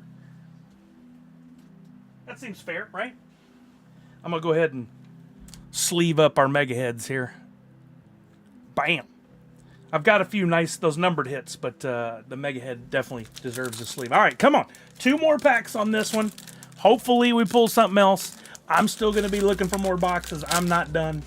I've got more boxes sitting over here I haven't cracked, but I'd like to keep some. Knowing Gnome is the GOT Tyrion, Game of Thrones Tyrion. He drinks and knows things. Nice. I love it, Poppin' Stock. All right, first up out of here, we've got the awesome African Civet base card, first chrome. We've got the Moral Monkey. He's moral, but he looks like he's trying to kick somebody, trying to punch somebody. We've got the Patient Pig. Oh, what is that? Like a sponge. I thought that was a different color background at first. It looked darker. Like a sponge. I thought we pulled one of those black background ones for a minute. That would have been freaking nice. Oh, hey, we've got our first why can I never remember the name of this set? They're the Balance Battles? Yeah, Balance Battles. I love these. It's Candid versus Compassionate. Those are fun. I keep saying that about everything. It's all fun. That's what I love. We've got the Persuasive Penguin or Pigeon. And last but not least, we've got the Aspiring Alpaca. All right, one more pack. Whew, come on, this would have been the top pack. I turned them over. So maybe top pack would have been the way to start it off. I see people all the time, they're like, first card, first pack. So I'm not even going to look at the first card. Come on, Erupt. I would lose my ish. It's not an Erupt. We're starting off with the Bubbly Buzzard. Top's first chrome base card. The Pigeon. Oh, those guys are so funny. Oh, the Positive Porcupine. That's a nice looking card. That would look good on one of those black backgrounds, or maybe a purple. What color are those things? No, they're more blue. In his spikes, his quills. We got the Be the Bigger Person. That one does not have a variant or a short print. Seeing the red heart made me think it was possible. We've got a Organized Ostrich base card. We've got... Oh, we got the X-Fractor of the Heart Trooper. There's my Rat, Reliable Rat base card. And last card of the box, the Brave Bison. So no crazy giant hits, but we got a few nice numbered cards to add to the collection. We got the Content Condor Purple 45 out of 75. We got the Stunned Sun 121 out of 250. We got the... No, we didn't get any manga. That's shocking. We got the Mega Heads Knowing Gnome, and out of our first box, we got the Optimistic Otter numbered to 199. So some decent pulls, some fun stuff, all ungraded, of course. I should sleeve these while I have a chance. We did pull the X-Fractors. We did pull. We got one Chalkboard. We got one Content Condor. I got another of my Nostronets.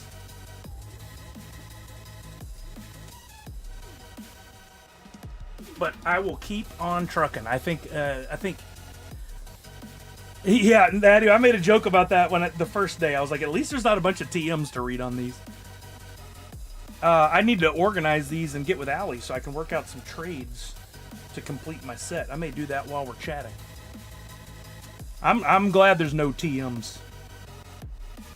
I guess I don't need my spectacles for this part.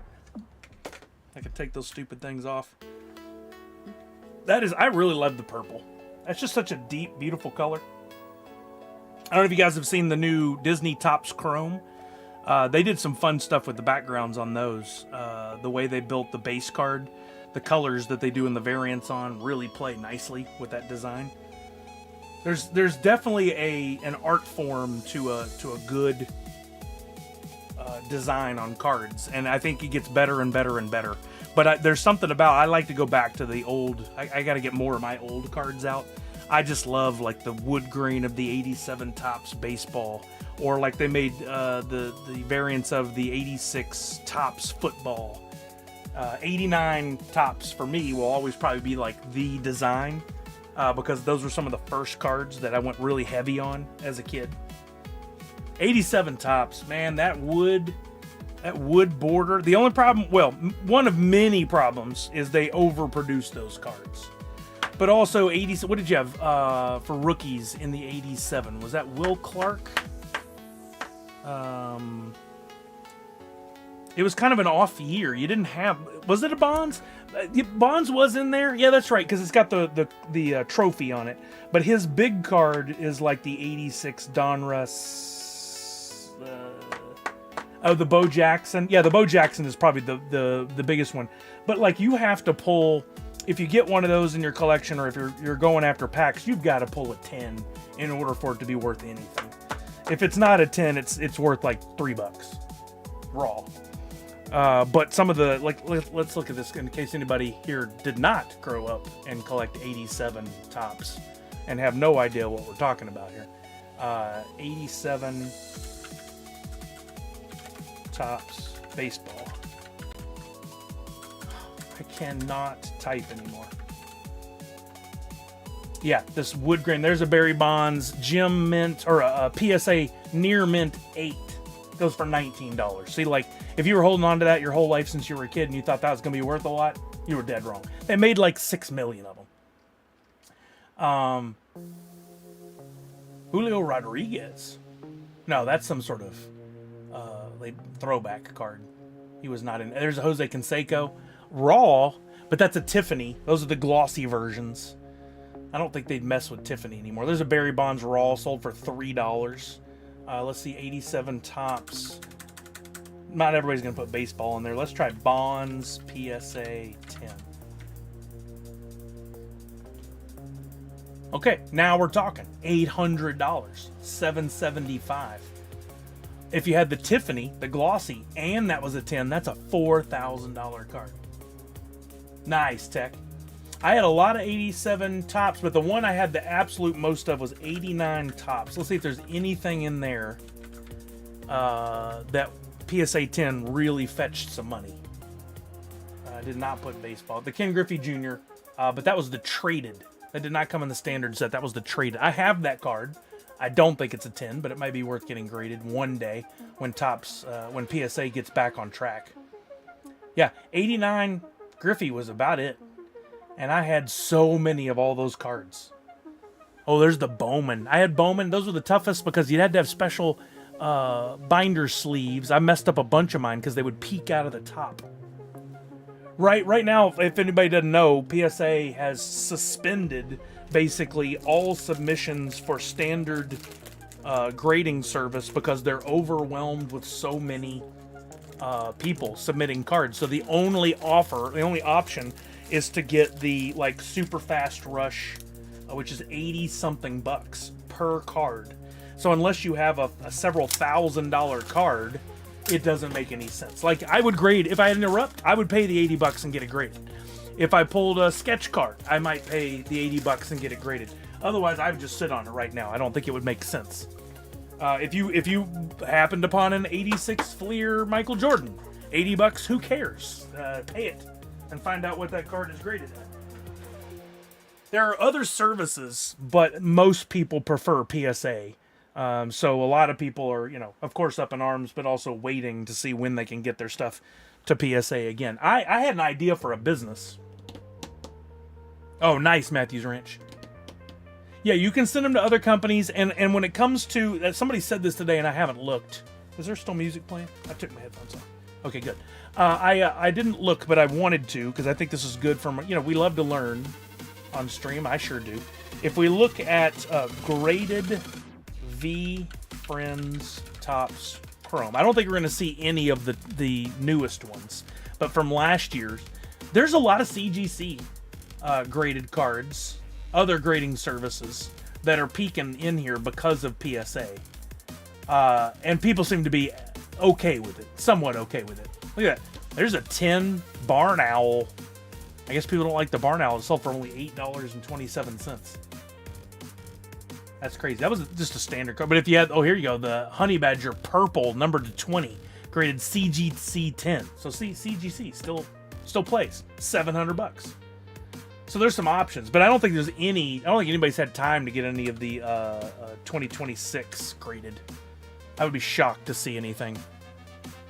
I'm sure there have been some submissions already, but yeah, there's none graded yet. Too early. PSA is grading my comics very quickly still. That hasn't changed. Zig when they zag. It's so interesting. So it's just cards that they're really backed up on. That's very interesting. Let's see. I wanted to sort a little bit while we're chatting. CGC is pretty popular. Yeah, exactly, Shep.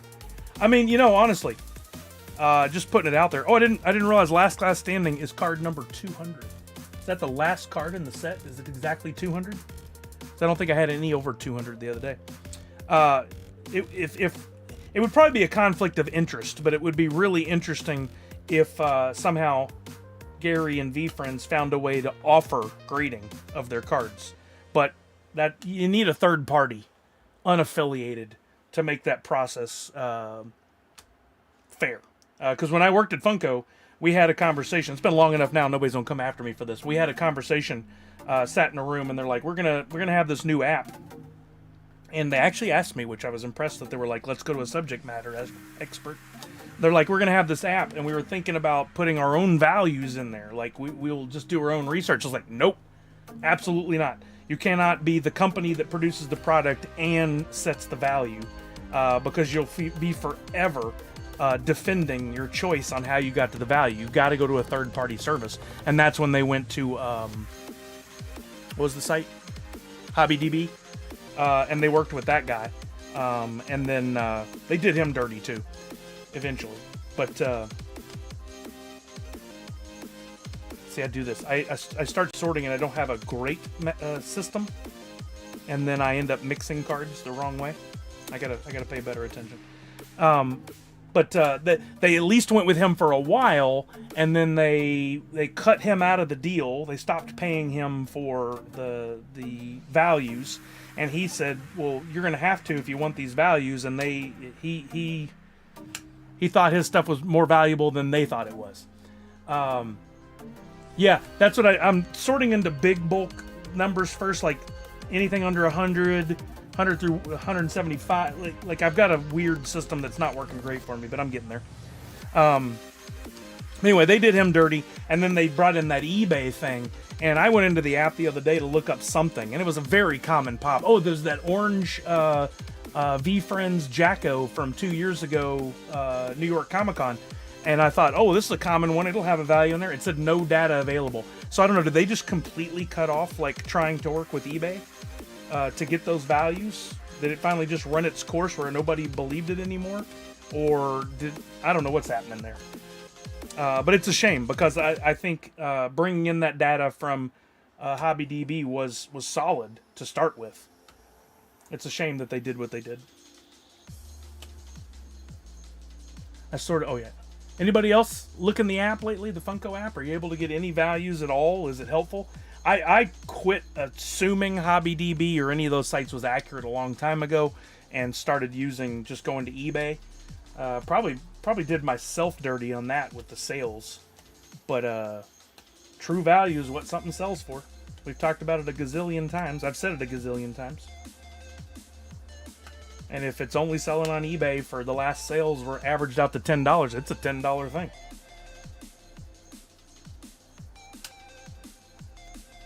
I had a couple sales recently on Whatnot, which is nice. All right, I'm going to sort these a little bit more. I will. I'm going to sort a little bit and chat with you guys. Nachi, what's happening? Hey, Sully, have you heard of the One Piece Nyx collaboration? It's a figure of Luffy and Nyx merch. No, I have not seen that.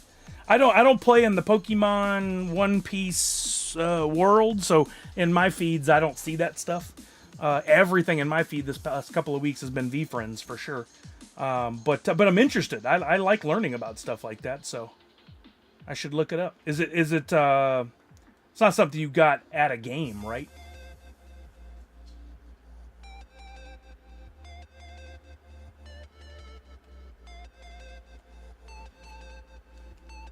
It's crazy if you look. I was looking on Target's app last night, and if you look up cards, how many different cards there are for different licenses and fandoms and stuff, and how all of them seem to be doing pretty well right now. It's from Essential Japan, coming in October. Oh boy, that's going to be huge. Yeah, cards are having a moment. I was thinking about that earlier today. I'm excited to go to Washington State SummerCon tomorrow, not only because of the con and all that, but I want to see if anybody's carrying cards there. I'm sure they will be. I've seen it in the years past, but it's got to be more this year than it's been in the past. Like, I would think that it exceeds Funko Pops on the floor this year. I would think by a significant amount. And because New York is going nuts because of the... Oh, well, yeah, absolutely. Falconer said, I want that figure, but there's 6 versions. Celtics, Lakers, Bulls, Grizzlies, and Warriors. Wow. Yes, Walking Miracle. I will try. It's going to depend on, all the normal stuff. But I do love to do a walk around. I don't think I'm going to take, like, my whole rig with the gimbal. I think I'll just carry the phone and do the thing. Oh, that's what I meant to ask. I was going to ask Kelly to bring her microphones. The ones that we had before I upgraded my phone worked great, and now that I upgraded my phone, they don't seem to work well. Because we had to buy an adapter. It was a lightning thing before, and now it's a USB-C. Linder. Yeah, I saw that. Somebody tagged me in it. Jason tagged me in it, and it's cool, but, like, I don't want to put it outside in the elements. And I don't really have room in here, so I don't know what I'm gonna do. It's like $300, and I don't think it's a blow up. I think it's actually like structured with like a fur on the outside. I thought the same thing at first, so I'm not saying hey you're stupid. I'm just saying I thought the same thing. I'm a huge Knicks fan of 36 years. I'm relishing in this championship. Yeah, you and Gary V. That's awesome. Congratulations to any time to be a fan of a team and it wins it all. That's so cool. I watched the Rockets win their first championship when I was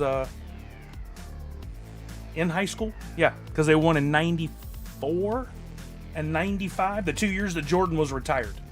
I don't think they would have won those 2 years if Jordan had still been in the league. Could be wrong. I suddenly got very hungry.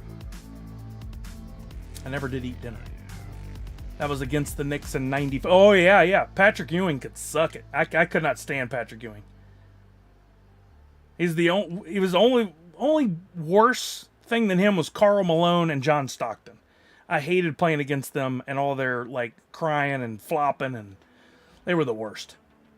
But Ewing actually had a house, or a penthouse at one of the nice buildings in Houston. So I don't know if he had family there or what, but I just remember having people point it out to me and go, he lives up there.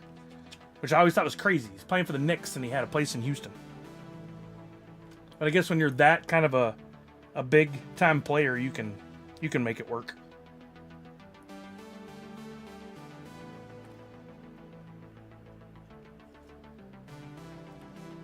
Okay, this is something I probably need to put glasses on. Well, Ewing has a ring now as part of the organization. Oh, wait, is he like in management or something? Like, he's not a coach, is he? Like, he's front office probably, huh? Did I see, Magic Johnson has, because he's part of so many different sports teams that he is either owner or whatever in, he has, like, rings from, like, 6 different leagues now? Something crazy like that. Like, I don't think anybody has more rings than Magic Johnson.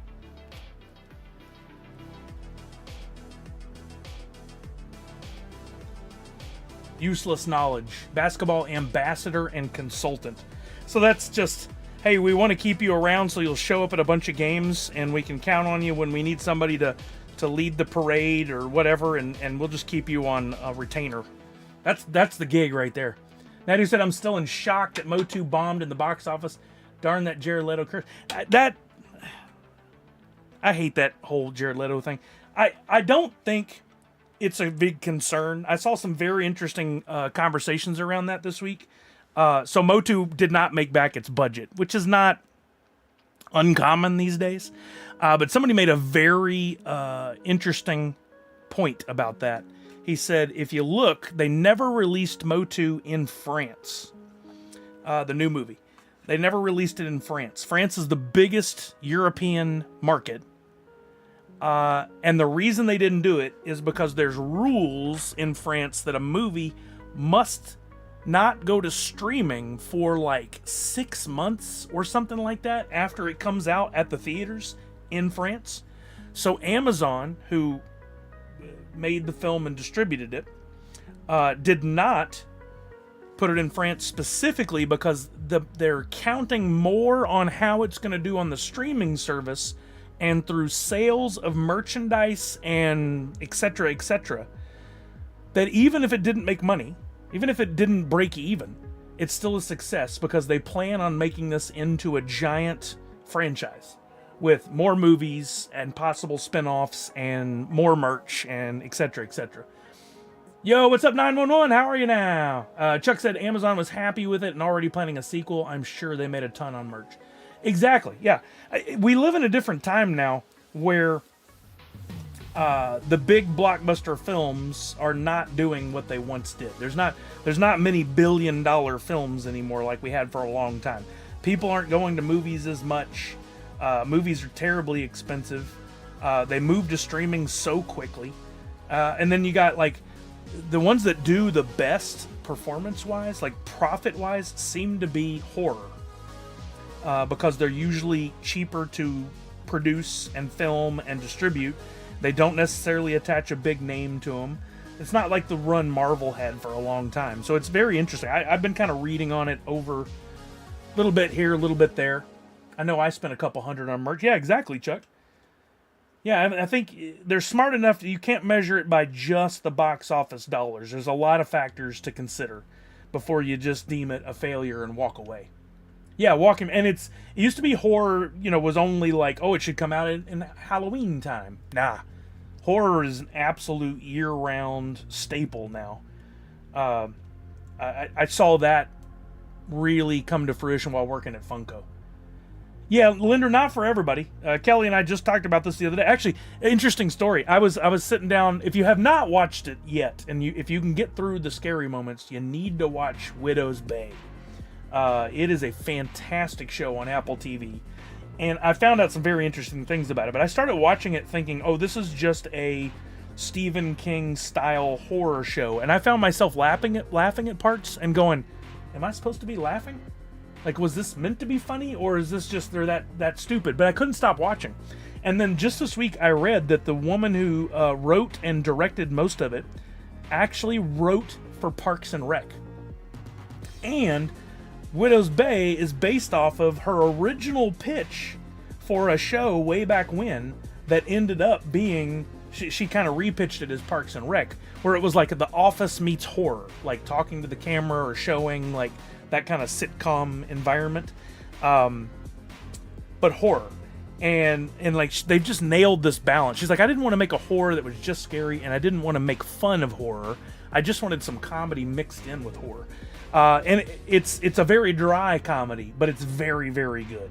Yeah, exactly. Horror is cheap to produce, low budget, and a few stars. Yeah, you don't have to have a big name attached to it. It's more about the actual story, or if it is a character like a Jason Voorhees or whatever, it can be a dude in a mask.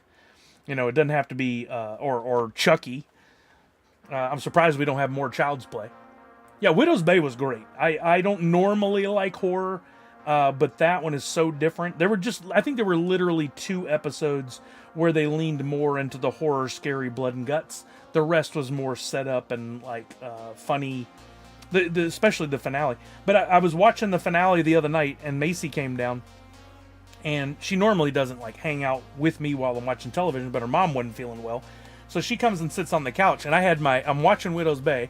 She's definitely not into horror, and I didn't think Kelly would really love the idea of me having her watch a horror show. So I had my finger on the pause button, and Macy looks over and she goes, "Why are you just sitting there with your finger?" I was like, "Well, this is a horror show, and I'm afraid that there's going to be something really scary or not appropriate." She kind of rolled her eyes because she still doesn't know what that means exactly.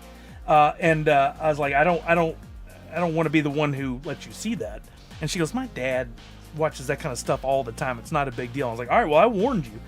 And then we got to talking because she was like, "Wait a minute, what's happening in the show?" So I explained why the guy was trying to kill the woman, and she was like, "Wait, what?" And then I missed a key point, and she's like, "Wait, why is he reacting so much?" And I was like, "Wait a minute, now I figured it out." And I explained it all to her, and then we finished the show, and she goes, "I actually like that. When's the next episode?" I was like, "That was the season finale." She's like, "Wait, what?" She was bummed, but we talked all about horror movies, what she had seen. She's like, "I do not want to watch Edward Scissorhands." And I was like, "Well, that's not really horror, but it is kind of scary at moments." She goes, "That terrifies me." I'm like, "Well, then you don't need to watch horror. We need to find something like, maybe, have you seen Beetlejuice?" And she's like, "No, I haven't seen Beetlejuice." So we're gonna try something and see if we can find some movies that she'll like. There should be a horror movie where people are in a digital line to get something and the line is haunted. Probably having scalpers and bots getting cursed. Oh, I love that. I always thought there should be a comedy like Parks and Rec or The Office or whatever, but based on a comic book store. I think the closest we got were some scenes in Big Bang Theory.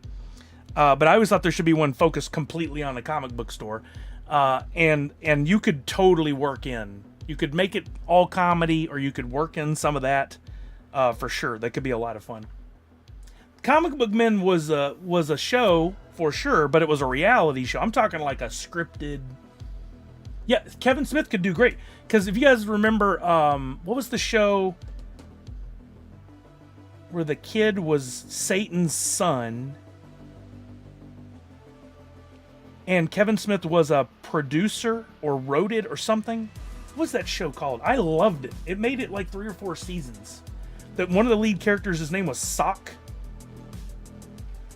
He was just in For All Mankind. Anybody remember that show? What was it called?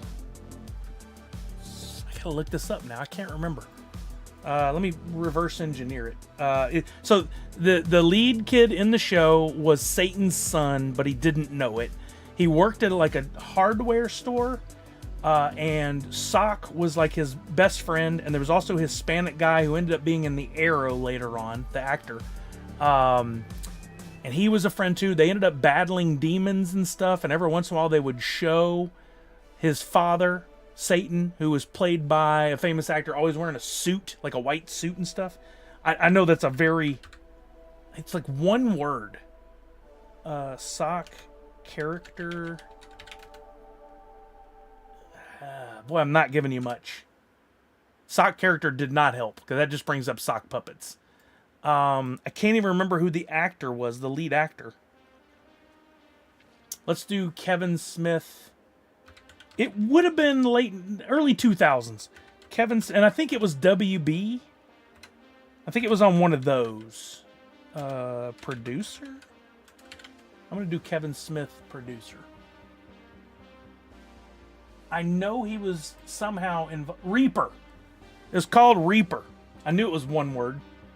I really enjoyed the show. It only made it 2 seasons. But here's like the cover. You can see over here. Oh, that's right. She was in it. She ended up being in a couple of cop shows. One with Zach Levi. I think she was married to Zach Levi at one point. And that's the guy that played Sock. I can't remember his name, but I saw him in an airport once. Like, I can't remember the actor's name. It was good. It was a good show. You should check it out if you can find it streaming somewhere. I've never seen it show up on a streaming service. But it was a fun watch. Tyler Labine. He's the guy that played Sock. And Brett Harrison played Sam Oliver. These, they could totally do cons. She was in the movie Stick It. That was her first time I remember her name. Yeah, I vaguely remember that. I vaguely remember that. Oh man, I got all messed up on my... Okay, those are the ones that are already sorted. And we're sorting these in. Alright, cool. Oh, you don't belong there. Oh man, I got all messed up. Anyway, I liked Reaper. That was a fun show. And Kevin Smith, I think, was... he appeared in an episode or two, but he was also a producer. Yeah, it shows him cast here. Reaper. How many total episodes? Like 40 episodes or something. I mean, there's a watch there for sure. Oh, 31 episodes total. The second season must have been shorter. And there had to have been somebody who's now famous who was in that. Oh, Ken Marino. He's in a lot of comedies. He was in it. And Michael Ian Black. They were in a few episodes. Does it have a list of producers and stuff? That's in there somewhere. Action or adventure, comedy, drama, fantasy, thriller. Yeah, Rookie Blue. Yep. I watched the hell out of that. I love that show. Okay, I got really messed up here. 161, 160. Yeah, how did I do? What did I do here? See what you guys did to me? Probably the answer is don't sort during a stream where you're supposed to be talking to everybody, Sully. All right, as soon as I get these all organized, I will we'll do the box game. Right, Falconer? Yeah, I mean, I got all kinds of useless information in my head for sure. And sometimes it doesn't, like, it's not very solid. I didn't have much to go on there, but we figured it out. I think we need more shows like that to be on streaming services. There's still a lot that's not on streaming. Every once in a while I'll remember something and I'll be like, dang, I can't find that anywhere.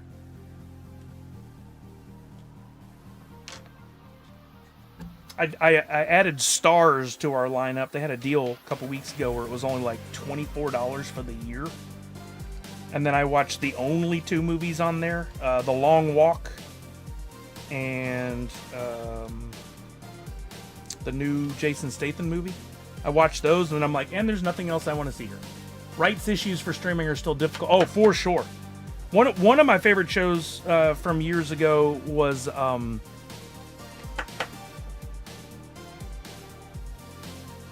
hold on, it'll come to me.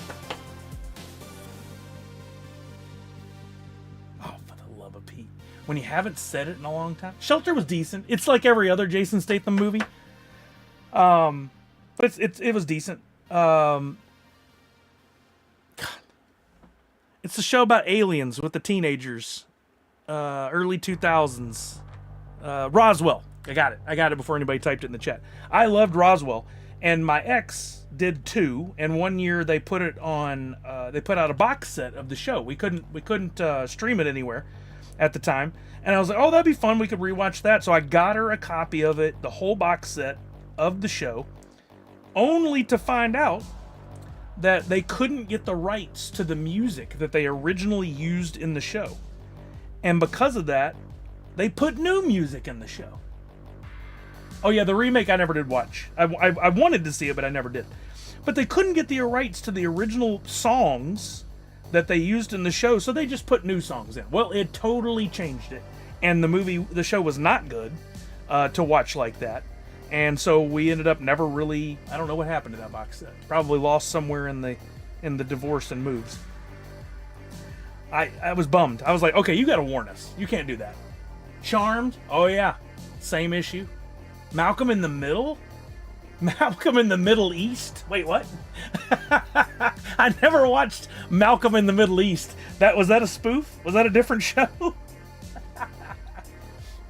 I was rewatching Haven on Amazon, and for some reason they took season 4 away. Finally brought it back months. That's weird. Oh, Smallville had great music. Yeah, you can't hear that Somebody Save Me song without thinking of Smallville. I love Michael Rosenbaum's podcast, and I've met. I didn't get to meet him, but I did meet Tom Welling at Washington State SummerCon a few years ago when I worked at Funko. Very nice guy. always thought it was interesting. He gets a lot of hate now for looking old online, and I'm like, what is wrong with y'all people? He's aging like everybody else. I don't know why we have to pretend that people aren't going to age. Malcolm in the Middle East might need to happen. I am not making any jokes. Having that issue for Charmed is criminal with how important music is to even... Yeah, right? I think the music licensing thing is just silly. The fact that I cannot play music here without... I can't do that and post the VOD. Okay, Lars. I love your music and your band, but that's ridiculous. Let me introduce people to it and let them listen to it so that they want to buy it. Although now everything's just streaming instead of buying. But yeah, thanks, Lars. Exactly. Yeah, I notice a lot of discussions around physical media gaining popularity again, and I think that could be one of the reasons too. Is stuff like that. Like if you do have a copy that has the proper music, you've got a little piece of gold. First blame Lars' wife, then blame Lars. I don't know how all that went down, to be honest. So sounds good to me though. We bought Malcolm in the Middle, the UK version on DVD because it had the original. Oh, that's awesome. Did you watch the revival show? The episodes that came out earlier this year? I never did watch it. I recorded it on YouTube TV, but I never did. I think I recorded on YouTube TV, but never did watch it. Or was that supposed to be on Hulu or something? Maybe it was on Hulu. It was good. I mean, Bryan Cranston is the best. That dude is beyond ridiculously talented, not only at drama, but at comedy as well. When Breaking Bad first started, I was like, I'm supposed to believe that the dad from Malcolm in the Middle was a hardened drug dealer? And I watched the first episode, I'm like, yep, I believe it. I absolutely 100% am in. I will watch every episode of this show. I remember my ex was asleep and I gave it a shot. I was watching it. And I was like, I'm watching it going, she's missing out. This is like one of the best things I've ever seen a pilot for. I kept telling her about it afterwards, like how good it was. And she was like, okay, calm down. It'd be funny if the UK version was dubbed in British English. Yes, the Pit is the ultimate nepotism show. Like everybody that's on there is a sibling or son or daughter of someone famous. It's really interesting if you look it up. And one of the best shows, like hands down, maybe the best show that I've watched in the last few years. Every episode is so intense and so well done. I'm just amazed by it. Like, why is it that Noah Wyle is only brilliant in medical shows? Why is he so good at that? No way, Falcon. Really? That's crazy. I knew it from the pilot. That's nuts. Speaking of, Macy's graduation was Wednesday night from 8th grade, not high school. And they did a full-blown presentation ceremony, which we didn't have when I or went from 8th grade to freshman year, but I'm happy for her. Anyway, we sat through the whole thing. It was only an hour and change. It wasn't bad. There was a kid named Noah Wyle that graduated with her. I'm like, wait, what? That's amazing. Sit there, Jedi. Thank you for the sub with Prime. Making 7 months. How are you now? Good and you? Not so bad. We cracked some packs. We've been chatting. We're just about to do the box game, so your timing is brilliant. It's like you knew, and I've just finished sorting my commons, my base cards.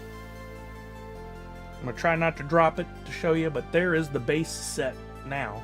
I'm going to need a long box. I haven't needed a long box in many, many years. So now what I have to do is somehow figure out what all my dupes are. I don't want to have to carry them with me. Although, well, no, I probably wouldn't. I wouldn't think a bunch of dealers would be trading singles at the show. But I definitely want to trade with Allie. So I'll figure that out after the stream. There's a person in my company named Tyler Durden. That's amazing. I've never met him, but see his name from time to time. That is, you got to go get your photo with Tyler Durden. That's so good. That's so funny. There was a Limp Bizkit album. I forget the title of that one. It was after Chocolate Starfish and the Hot Dog Flavored Water, which is the most disgusting title of an album, which is why I remember. But the one that came out after that had the top looked like, or was it the side? Looked like the label off a medical bottle, like a pill bottle, and the name was Tyler Durden. I remember looking at it going, ah. We had a Rob Lowe at FedEx. Oh my God. There's some new card holders out there that might work well instead of the long box. You're right, and I have a couple of cool containers down here that I probably should just continue using the same thing. Falconer said, and there was a Gillian Anderson who I heard when someone referenced Scully or X-Files to there, then she got married and took a new last name. That's for while X-Files was popular, no one could call me Sully. If they saw my last name printed, and this was when I was in high school and starting college, every time they saw my name, Chris Scully, thank God Monsters Inc. came out, corrected the whole thing. Okay, yeah, Linda, for sure I'll look. I've got these boxes that I like.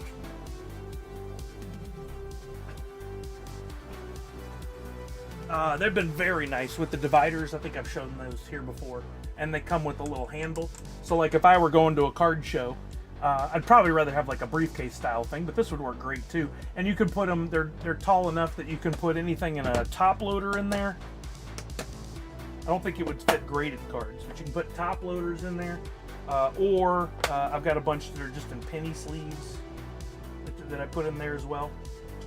I got really into organizing the stuff once I got some cards earlier this year, and then I kind of backed off of it. Definitely knew someone in college, Michael Jackson. Yeah, we had a family friend that was a Michael Jackson, and he ran for like governor of Texas or something. He was in politics in Texas, is how I should have worded that. All right, I need to go let Charlie take a bio break, and then I'll come back and we'll play the box game. But why don't we give away some extra Sully bucks for those of you who patiently sat while I sorted and listened to me yammer on about things that are of no importance. Let me find, oh boy, so many tabs. Let's give away some extra Sully bucks. Giveaways. We're going to do a Sully bucks giveaway. We're going to pick at least 3 winners, 100 Sully bucks minimum. Let's do 200 minimum per person. We'll play the whole, if it ends in 5, 6, or 7, you get some bonus. We're going to start that now. Enter, exclamation point, enter. Get your free ticket when I come back. We'll pick 3 winners. We'll do that. We'll do the box game.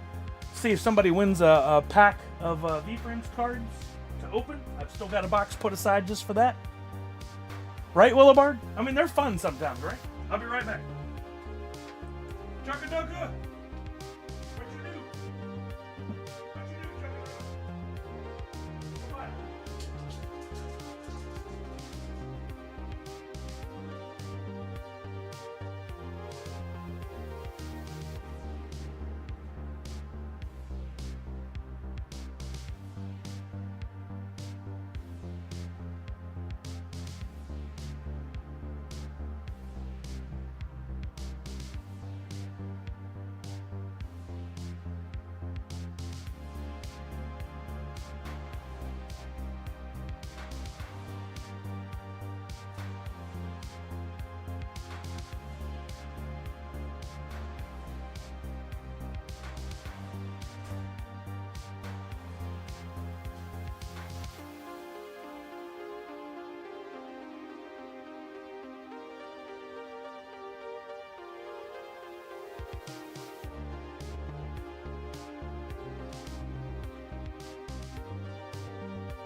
Okity dokity. I had to ditch the jersey. It was getting too warm.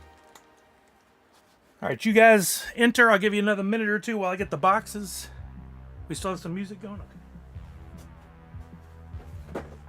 I have not caught up on deliveries, but I have everything put aside. I will catch up soon. Probably not next week, but next week. I have at least 6 or 7 deliveries to make, and maybe some have doubled up. Yeah, Linder, that's a good question. Anybody else going to the designer con? Where was it? This was not. It's not the same designer con that's normally in California or Vegas in November, right? This is a different one. Pasadena, California. I grew up in Pasadena, Texas. And whenever I would say Pasadena, they'd go, California? I'd be like, no. Like it was a stupid question. It is the same? They moved it from November to June? Wow. I knew they flirted a little too much with Thanksgiving weekend. And that was a stupid move. Hey, Parrot314, coming on in. Trying to do back-to-back. I don't blame you. I would try too. All right. Actually, I should not have put those there because I need the keyboard now. Let's try to I finally cleaned the desk. I do that about once a year. And so I could have my cards up here, and it's been nice. I understand why some people organize. Oh, it's an additional that makes sense. Okay. DesignerCon's fun. There's so much cool stuff. I never went when I had any money to spend. That's probably best. But I definitely would like to go back one year. Okay, I'm going to close it out. I'll give you guys about 10 seconds left to enter, ! Enter, for a chance to win some Sully Bucks. We're going to close it in 10, 9, 8, 7, 6, 5. I wonder if Priscilla's going. 3, 2, and 1. Closing the giveaway. We've got 18 entries. 3 people are going to win. Really good odds. Let's pick our first winner in 3, 2, and 1. Thank you, Walking Miracle, for the drum roll. First winner is Honey Bunches. Our second winner is Walking Miracle. And our third winner is Parrot314. I'm thinking Parrot for a back-to-back and possibly a 3 out of like 5 win could be on the table today. I'm thinking it could happen. Man, being organized does rock. It's just too much work. I don't think Priscilla's going. Saw another show she's at. Oh, okay, that makes sense. Busy lady. Busy lady. I know she's getting ready for SDCC, and she's bringing the heat. I've been tempted to ask what the exclusives are because I think she might tell me, but I also don't want to know because I don't want to blow anything. I don't want to be the guy, right? So if I don't know. It's the same philosophy I had at Funko. We had this system called the Shire where you could look up everything and you could see what was coming. And they'd be like, have you looked in the Shire? I'm like, nope, because I talk on screen too much in the podcast and I'm going to mess up and I'm going to give away some information. And I do not want to be that guy. I think I did mess up like twice the whole time I worked there. And I don't think anybody caught either one. All right, we're finishing the giveaway. I wrote down the names. We'll go back to the leaderboard. I'll put this on screen so we can all see it together. It's probably too small for you to read, but we'll start with Honey Bunches. We will do a little searchy search, and Honey Bunches is currently at 22,110, also in 110th position, which is interesting. No bonus, but I will be giving you 200 Sully Bucks. 200, apparently. All right, second is Walking_Miracle1. Currently at 42,633. Also no bonus. Dang. But you're getting 200 Sully Bucks. Walking Miracle, are you going to SDCC or NYCC this year? Kelly was just asking me. She would love to meet you too. Parrot314. You don't have to say if you don't want to. Parrot314 could not be found. Did I misspell it? Parrot 314.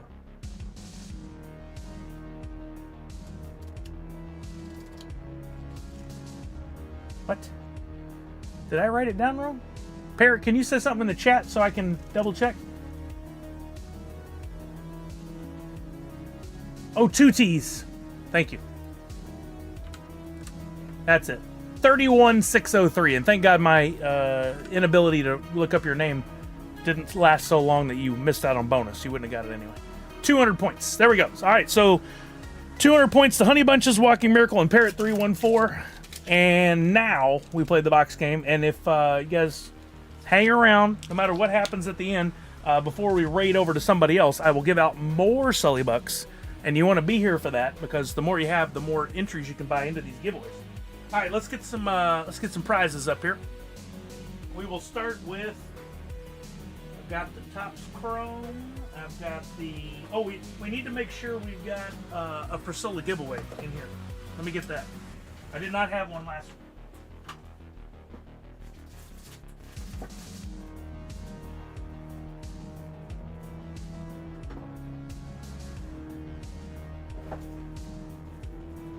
Definitely gonna have that. Definitely gonna have that. Definitely gonna have that. Gotta have one of those. Ooh, how about one of those? That's what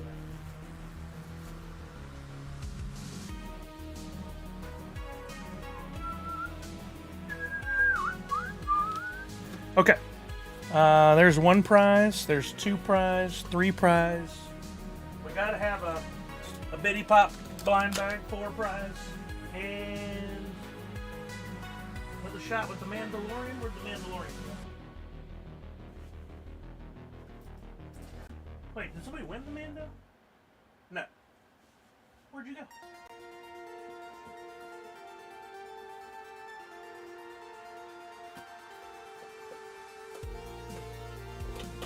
Don't forget that box of No, I got it. They're already out. For sure, Linder. For sure. Now, what happened to Mando? Oh, there he is.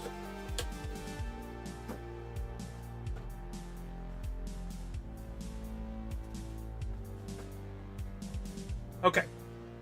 1, 2, 3, 4, 5, and some bonus. I think I already gave away all those stickers. Yeah. Okay. So for prizes, I got some old friends and a new. No, Kelly's doing hair at a wedding all day tomorrow. Not close. So she's going to be away, and then she's debating going to the show on Sunday, because Brian's going to come, being the big Jurassic Park fan he is, to come see the Jurassic Kids chat with me.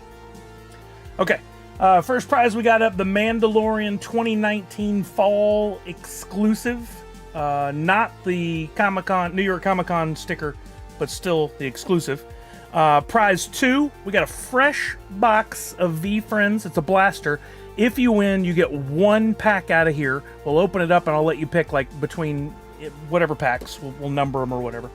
Prize number 3, we've got a pack of Topps Chrome Deadpool, which have been out for a while now. We've only opened 1 pack out of it here. I think it went to Chuck. Whoever wins will get 1 pack out of there. Prize number 4 is a Priscilla prize pack. We've got one of her cool cleaning cloths from Emerald City Comic Con, along with a little. I know it's for the artist rally, but it's still like a fun, like you could color it if you wanted to, so it's like a coloring card. We got one of her blind bag pens from San Diego Comic Con last year. One of her Emerald City Comic Con stickers, Emerald City Comic Con tattoos, and a very special Sune sticker. She's given me so much stuff. I probably have some other cool stuff I could put in there, but we'll do that. And I'll toss in, I've still got some of Nick's trading cards, Funnico 88 from My Pops. I still got some of those. We'll toss one of those in with the Priscilla prize pack as well. Last but not least, we have got Bitty Pop blind bag. It's got 12 different options on the back there, I believe. We'll show that to you if you win. You tell me which one you think it is.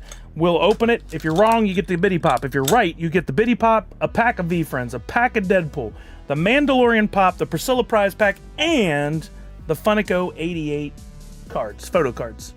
That's a hell of a prize pack. Let's go to the giveaway. Sully Bucks, we did. Box game giveaway. For anybody who had not participated before, everyone who's watching can participate.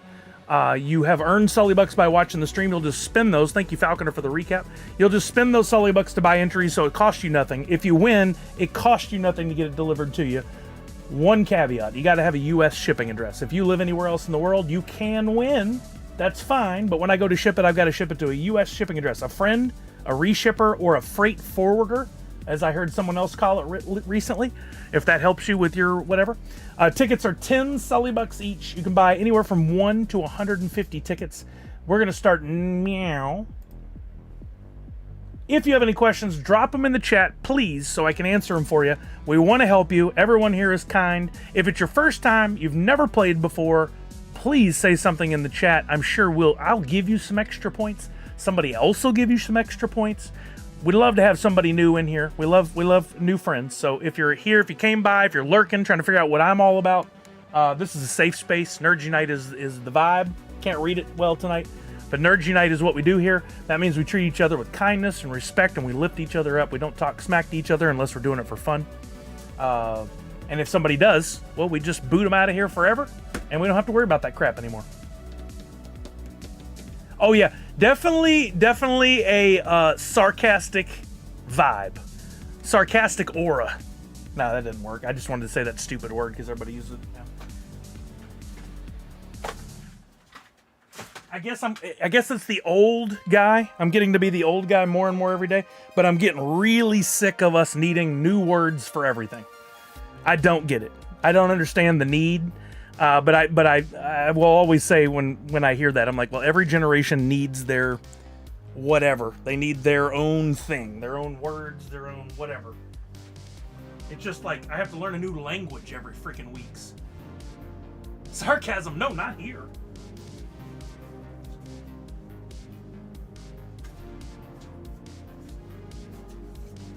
For some reason the Post-its are all over the place.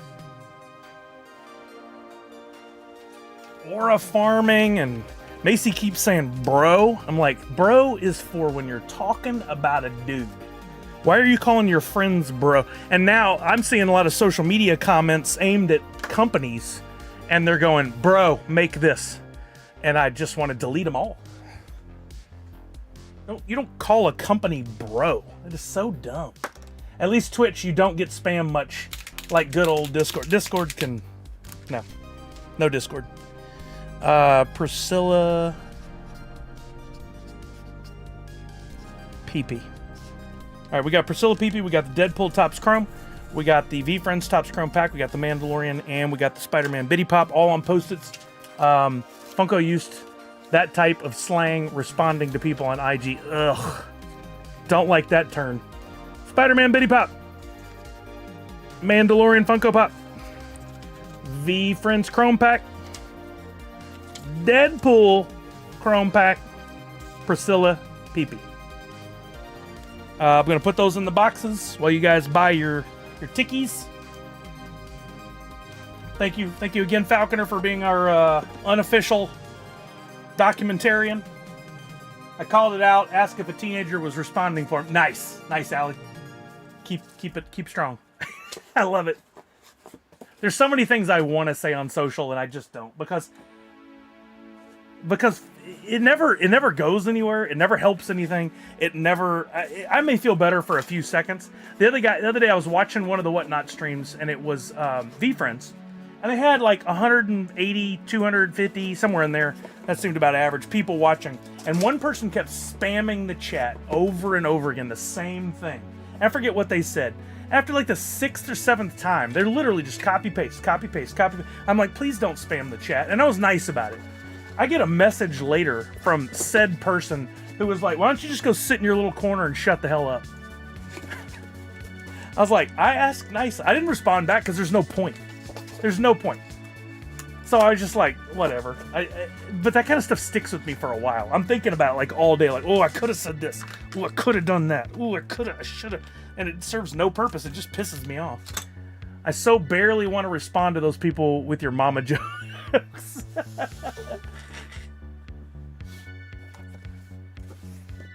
Don't do it, Natty.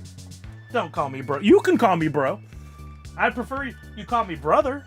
But you could call me bro, but you don't call Linder bro. You don't call Misty bro. By the way, where's Misty? Is Misty here? Did Liz Misty not report for work today? Best bet is to ignore them. They thrive on engagement. Good. Oh, I totally agree. But I have this process of I was trying to do something nice for everyone, and they needed to learn that you don't do that. And hopefully they still kind of took a little lesson away from it. But then it's like I shot you with a rubber band, and then you turn around and stab me with a knife. People just have to one up. They just have to, I got to take it to the next level. That person said something to me I don't like. Like burn in hell. Like, well, that's a lot.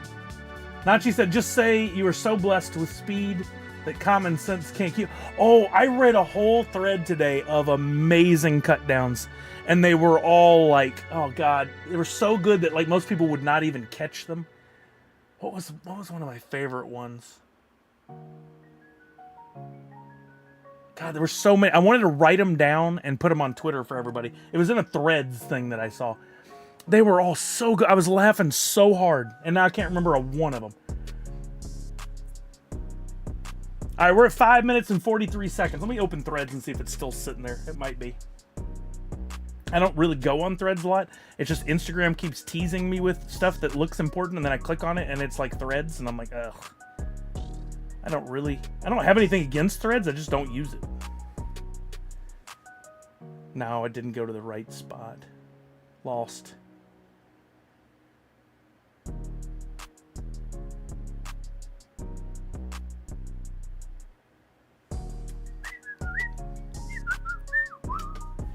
All right, we're at 6 minutes and 20 seconds. We're going to go to 7.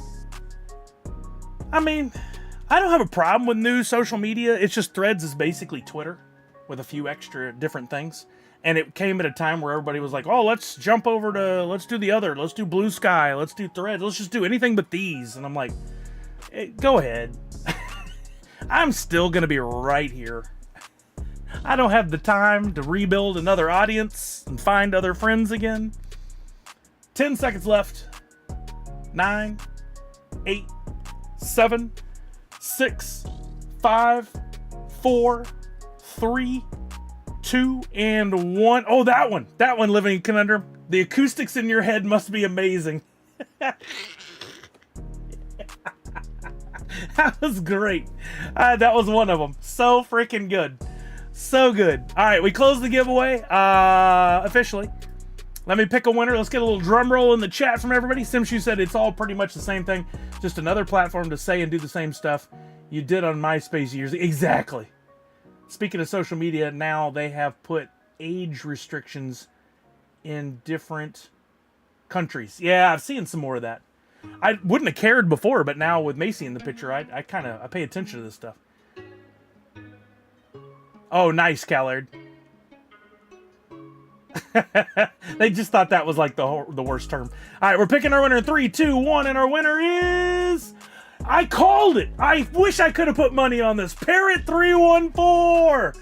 We had 1,023 tickets, and Parrot won again. I freaking called it. Holy moly. It ain't rigged. The random number generator and I were just on the same page. Rigged AF. Yeah, it ain't rigged. It's rigged AF. Parrot 314. I'm glad I didn't ship everything last week. I think Parrot 314 has 3 prizes coming now, and maybe a whole bunch of prizes. So Parrot, you know the deal. I need to know which box number you want and which prize you're hoping to win. Already on it. Box 3, VeeFriends pack. Let's go. You know the drill. Box 3, there it is. We'll just open. No, we won't. We'll set that over here. Right in view. No shenanigans. Right on my rookie pop. Still need to have that signed by Nathan Fillion. And we'll show you the prizes you did not win, starting with box 5. The first prize you did not win, and I painted on the wrong side, so we got to open here. You did not win the Deadpool Topps Chrome. You still have the Topps Chrome you want in play. It might still happen. All right. We'll condense this down. We're going to another prize you didn't win. We're going to the other end, box 1. Ooh, look at that spin. Oh, what a spin. You did not win. Hold on. The chat paused on me. Right, Nadu? There always will if I'm doing it right. Oh, the Biddy Pop. The Spider-Man Biddy Pop. You can't win all the prizes, but you could still win a VeeFriends pack. You could still win a Priscilla prize pack. You could still win a Mandalorian pop. Well, we got box 4. We got box 2. we got box 3. Let's leave it as a showdown between box 2 and 3. Let's show you box 4 is another prize you did not win. You did not win. Uh-oh. VeeFriends Topps Chrome Pack. Oh, man, Parrot, I'm sorry. All right, but it does come down to 2 glorious prizes. You still have the chance at the Mandalorian or the Priscilla prize pack. I will give you an option right now. I will let you take the Priscilla prize pack as is, or we can play it out. I'm not taking anything away. If you want the Priscilla prize pack, if you're a fan, you just say PPP in the chat. It's yours. I'll ship it. Or play it out and we see what you get. Your call, Parrot. Your choice.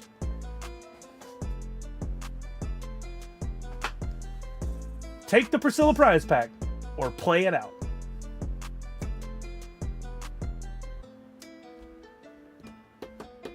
Uh-oh. Too much. Is it too much, Parrot? Too many choices? Play it out. All right, fair enough.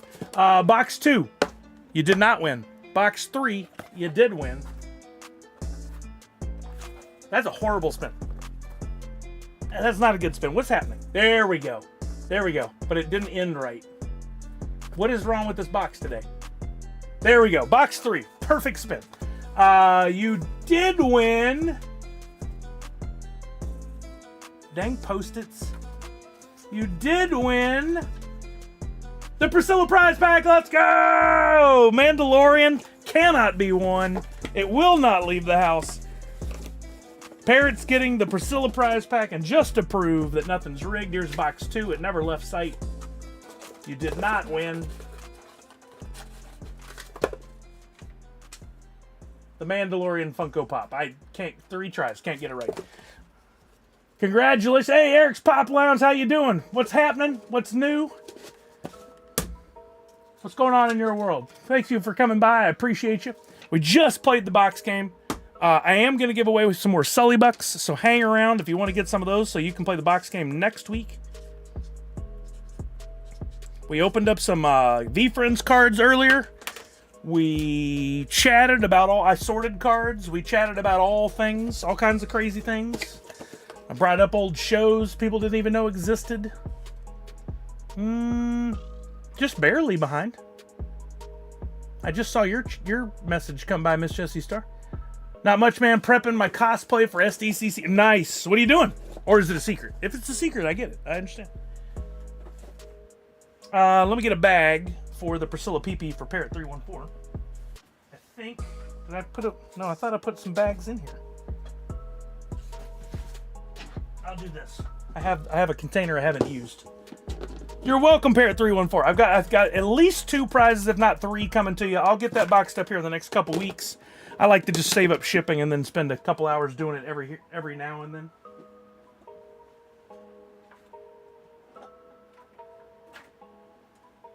Just easier. All right. Let's see what else. Yay for the PPP, right, Simshu? Good old PPP. I guess I should put this stuff back. There will be another chance next Friday. Unopened blaster box of VeeFriends 2026 Chrome. Topps Chrome. Your chance to get a pack. I'm so glad I was able to get boxes. I've still got quite a few to open, and I'll keep looking. Hopefully I can find even more. It is 7:40. I normally go 5 to 7. I am very hungry. Eric's Pop Lounge, I'm going as Valen Thorn, a Jedi from a forest planet who has 2 crystals. Find out colors at SDCC, and my wife is... Oh, that's so cool. That's so... Well, I hope I see you. I'll be there. I still don't know in what capacity exactly.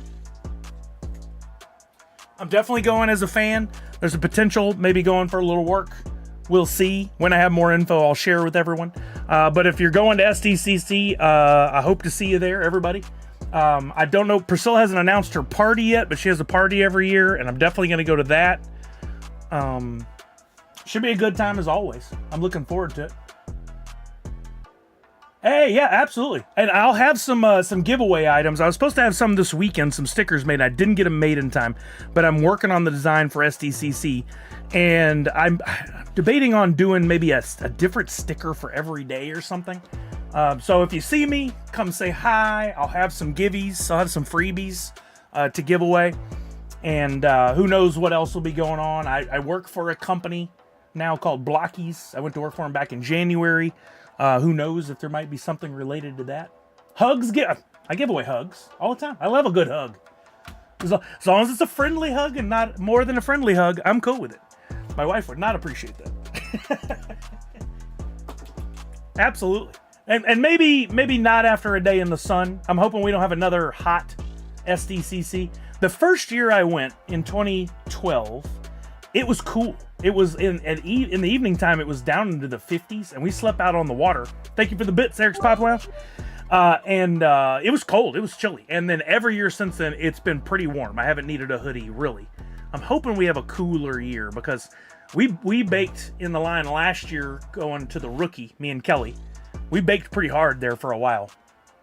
And I'm hoping we don't have to go through that again. But I still always love San Diego.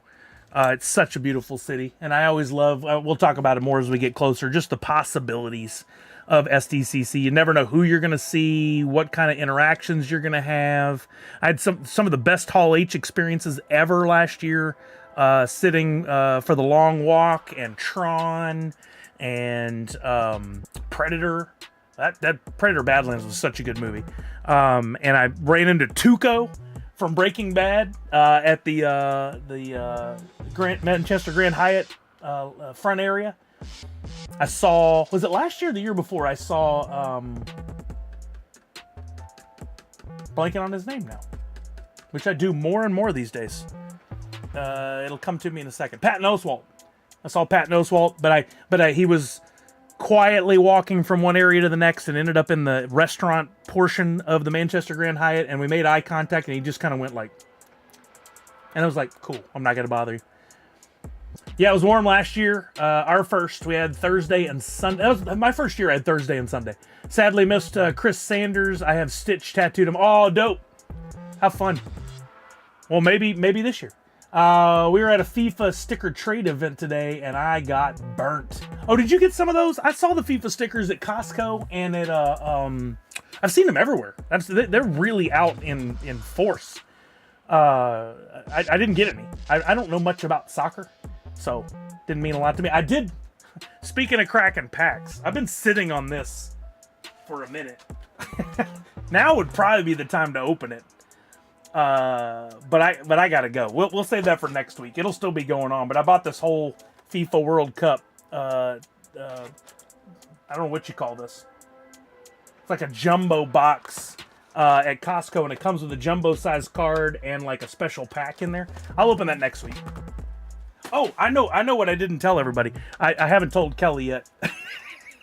I did the thing, and did you, Miss Jessie? Did you pull anything good?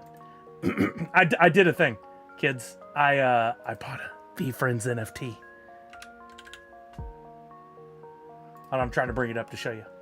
So I decided last week, whenever I opened one of my VeeFriends, and I pulled out the Impeccable Inostranet number 1 of 99. I'm like, this has got to be a sign. That's my character, right?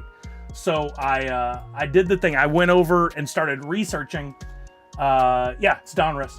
Our VeeFriends Series 2, which the floor on that is about $150. I'm looking at it right now. There's a shrimp and anchovy, and there's all the different characters. But I was like, I want to get an Impeccable Inostranet. And when I first looked them up, the cheapest one was like $230. Yeah, I did. I'm doing a lot more. But I sold some stuff on Whatnot, so that covered the NFT and then some. It helped cover some of my cards.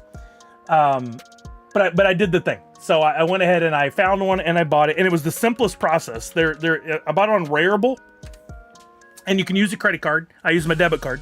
You can buy it, and then you could transfer it over to your VeeFriends wallet. And am I logged in here? I don't know if I'm logged in, but if we go to, let's see. I'm still learning to navigate their site. Menu, digital NFT. Hopefully I'm still logged in. maybe not. I had it open. So how do I...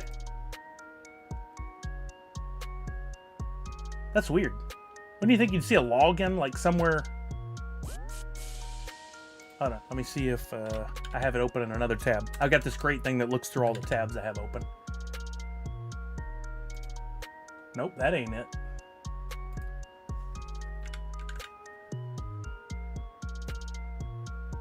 "14 seconds ago." No, somehow I closed that tab. So let me open it. We'll do VeeFriends login. Oh, Eric's Pop Lounge. So Gary V, you've seen him in social media, but you probably don't know who he is. He's was an early investor in Twitter and Uber and all these different companies. Made a buku bucks. He started his own marketing firm. But years ago, when the NFT boom was happening during COVID, he sat down and he drew out VeeFriends. It's just a series of character that are like simple little sketches, and then eventually they started making better art out of them, and recently they dropped the VeeFriends Topps Chrome cards. Just came out in the last couple weeks, and they've been everything, and I've been a VeeFriends fan for years, and I finally had a little money to spend, so I was picking up some things here and there, and I've always wanted an NFT. They have Series 1 NFTs. The floor on those is like $4,000. Not ready to commit to that kind of money. But then the Series 2 collections. The Series 2 NFTs are more like $150 and up. Their NFTs are not just a digital collectible, they're a digital collectible with perks, and that's one of the reasons I wanted them. If you're holding a Series 1 or Series 2, you get like guaranteed product whenever new stuff comes out. You get like first access, plus a discount, which is really, really nice. If you're saying holding like 10 Series 1 NFTs, when a new product drops, you may get 10 or whatever that is for free or for cheap. And I love that. I always thought NFTs with perks was just like the best application. Or Phygital. In other words, you get an NFT and then you get, oh, you saw them at Target? They're flying off the shelves. If you're lucky enough to find what's called a blaster box, you probably saw these. $29.99, which I think is very reasonable for that. I've spent about the same for Disney Neon cards. There's a chance to pull cards out there, go for tens of thousands of dollars. There was a bounty on one for $100,000. Right, Poppin' Stock. I Season 2 or Series 2, I know didn't come with all that kind of perks, but not yet. I want to get them before there's a rush. So I did the research and I bought my first Series 2 NFT. I got the impeccable Inostranet. He's got the little coffee hut behind him. I don't know what the deal is about that. But I got my first one, so I'm in now. And I want to eventually get a Series 1, if not multiple, but they're doing a lot of cool things. And Gary is the saving grace on a possibility of NFTs coming back around and getting big again. And if they do, I'm armed and ready. Did you get a Series 2 or a Series 1, Poppin' Stock? Yeah. Good luck on that, Eric's Pop Lounge. If you get a blaster box, comes with how many packs is in a blaster? 7 or 8 packs. It says it here on one of the sides. 8 packs, 4 cards per pack. And then in the blaster boxes, you get guaranteed 4 of the special yellow cards. They have a yellow background, yellow gold. And you could possibly pull different inserts, like manga. I love the manga cards. I wasn't lucky enough to pull one in today's Riips, but they're beautiful manga variants of the characters. You could pull, they have these creator cards, Creator Condor. You can get Mr. Beast. It's picking up my face. You can get Mr. Beast. You can get Gary V himself.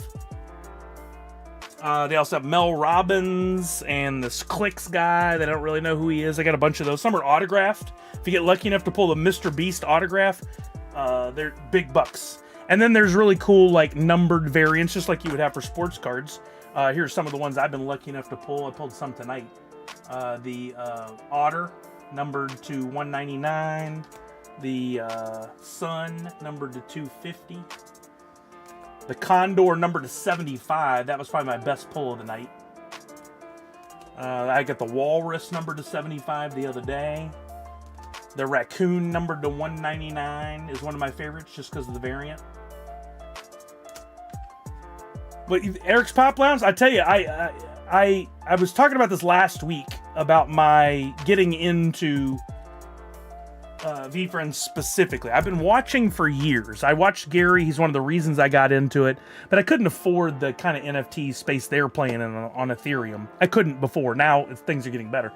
But I watched he's built this empire of comic books and cards and enamel pins and little blind box characters.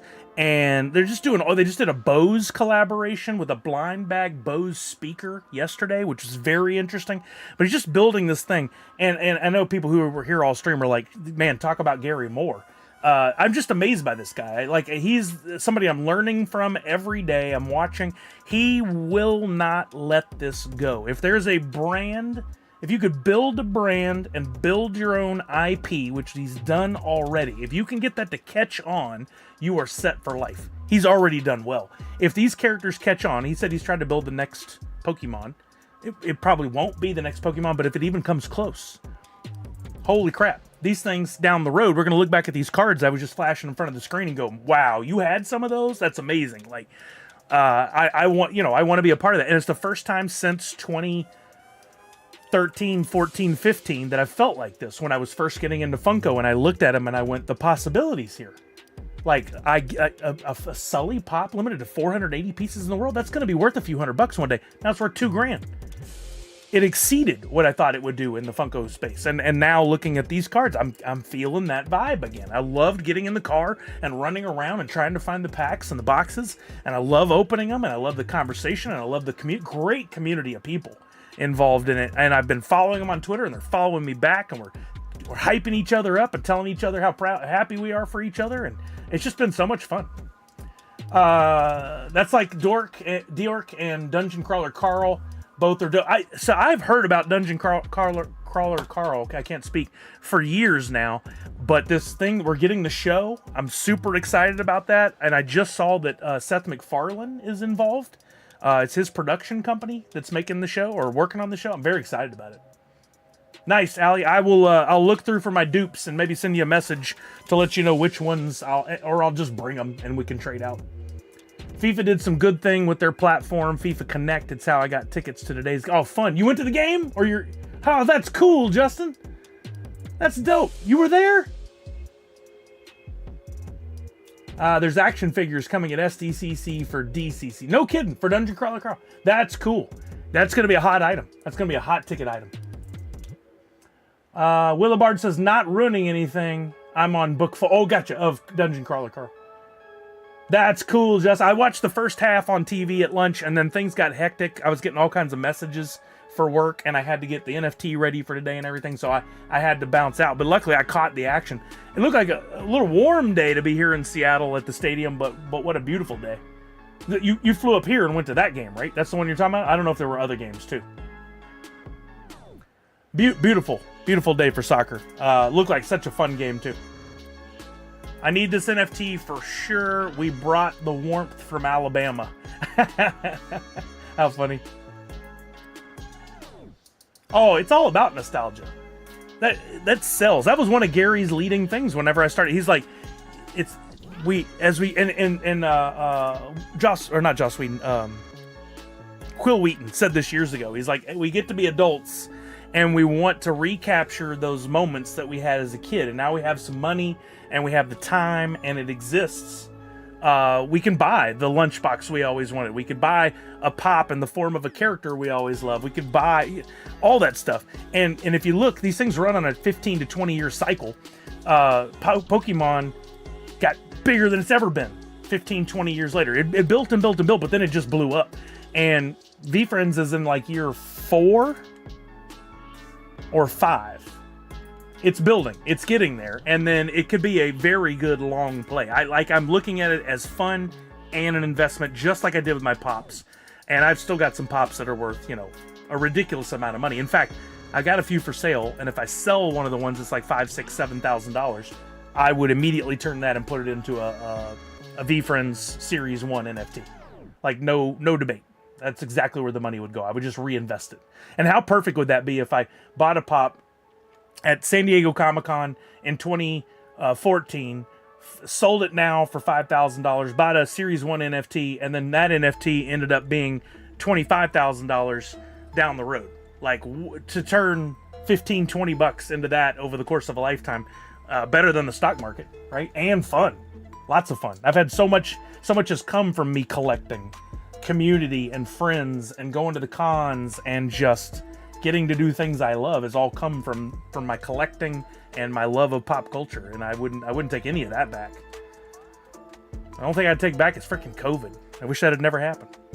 It just changed everything. Anyway, I gotta get out of here. I'm starving. I gotta, and I didn't get pizza at lunch.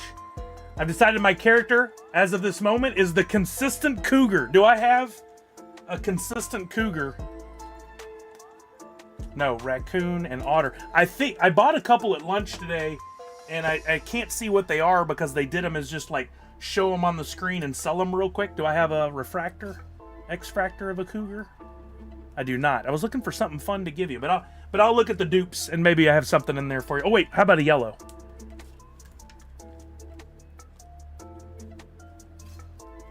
Nope. Dang, I don't have any of the fun ones for you, Allie. How about the X-fractors? Well, I'll keep an eye out for you. It'll be good to know who's in and what characters they're collecting. I did a trade with a girl that has Pheasant as her character. And, well, that's true, and good things happen. I wouldn't be with my wife now if it hadn't been for COVID. Like, she's amazing. I'm so blessed. I wouldn't be where I'm at, period. But it was not a fun trek. It was not a fun run for a few years. Anyway, I'm for real gonna get out of here. Let's give away some Sully Bucks. Thank you for coming by, Eric's Pop Lounge. I appreciate you. Be back next Friday at 5 p.m. Pacific. We'll be talking again. I guarantee there'll be more VeeFriends Riips, more VeeFriends discussions. Go learn about it. Come back with questions. Good to see you, Justin. Well, I see you at SDCC, Justin. I hope you'll be there. And Walking Miracle, I never did stick around for your answer. I didn't see your answer. Let me know which cons, if any, you're heading to, because I'd love to see you, and hopefully Kelly gets to meet you too. Let me see who's on. I'll give everybody some Sully Bucks, and then we'll raid over. So don't jump out just yet. Let's see who's on. Oh my Gatos is playing Fortnite. I think we rated him last time, so let's see if there's somebody else this time to show some love to. Savage is on. Wow, well, done deal. We're raiding over to Savage. She's playing Power Wash Simulator. I've always wanted to play this.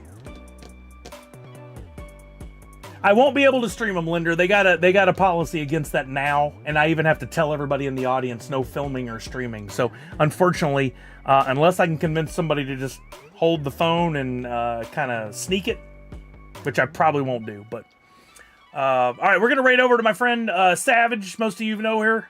Karma Savage, she's doing Extra Life fundraising. She's also a member of Second Union, wonderful site for pop culture, collectible following, all that good stuff. Karma's part of Team Nerds Unite, and she's already raised some money for this year. She's got her Extra Life stuff up, so if you want to help our team, you can start now. Totally your call, but I'm going to give everybody some points first. Let's give everybody 200 again. Boom, added. And we're going to raid to Karma Savage. Guaranteed a good time. So go on over and hang out with her. Remember to wash your hands, check in on somebody you love, make sure they're doing okay. And above all else, most importantly, Nerds Unite. Now everybody drop in with a hashtag Sully Raid and hype up Savage. There's nothing better than when she gets hyped. Oops. Did it raid? I accidentally closed the window. Whoops. It doesn't look like it worked. Still here. Okay. Sorry. Whoops. I accidentally closed something. Never mind that. Hold on. We're still going to do this. I got to figure out how to turn that window back on. What a ding dong. I haven't done this in a minute. Twitch chat.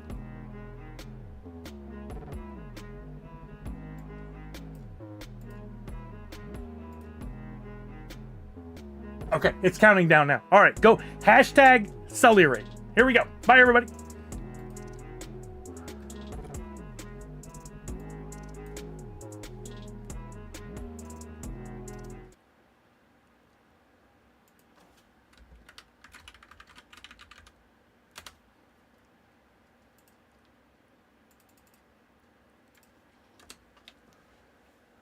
Where's the sound?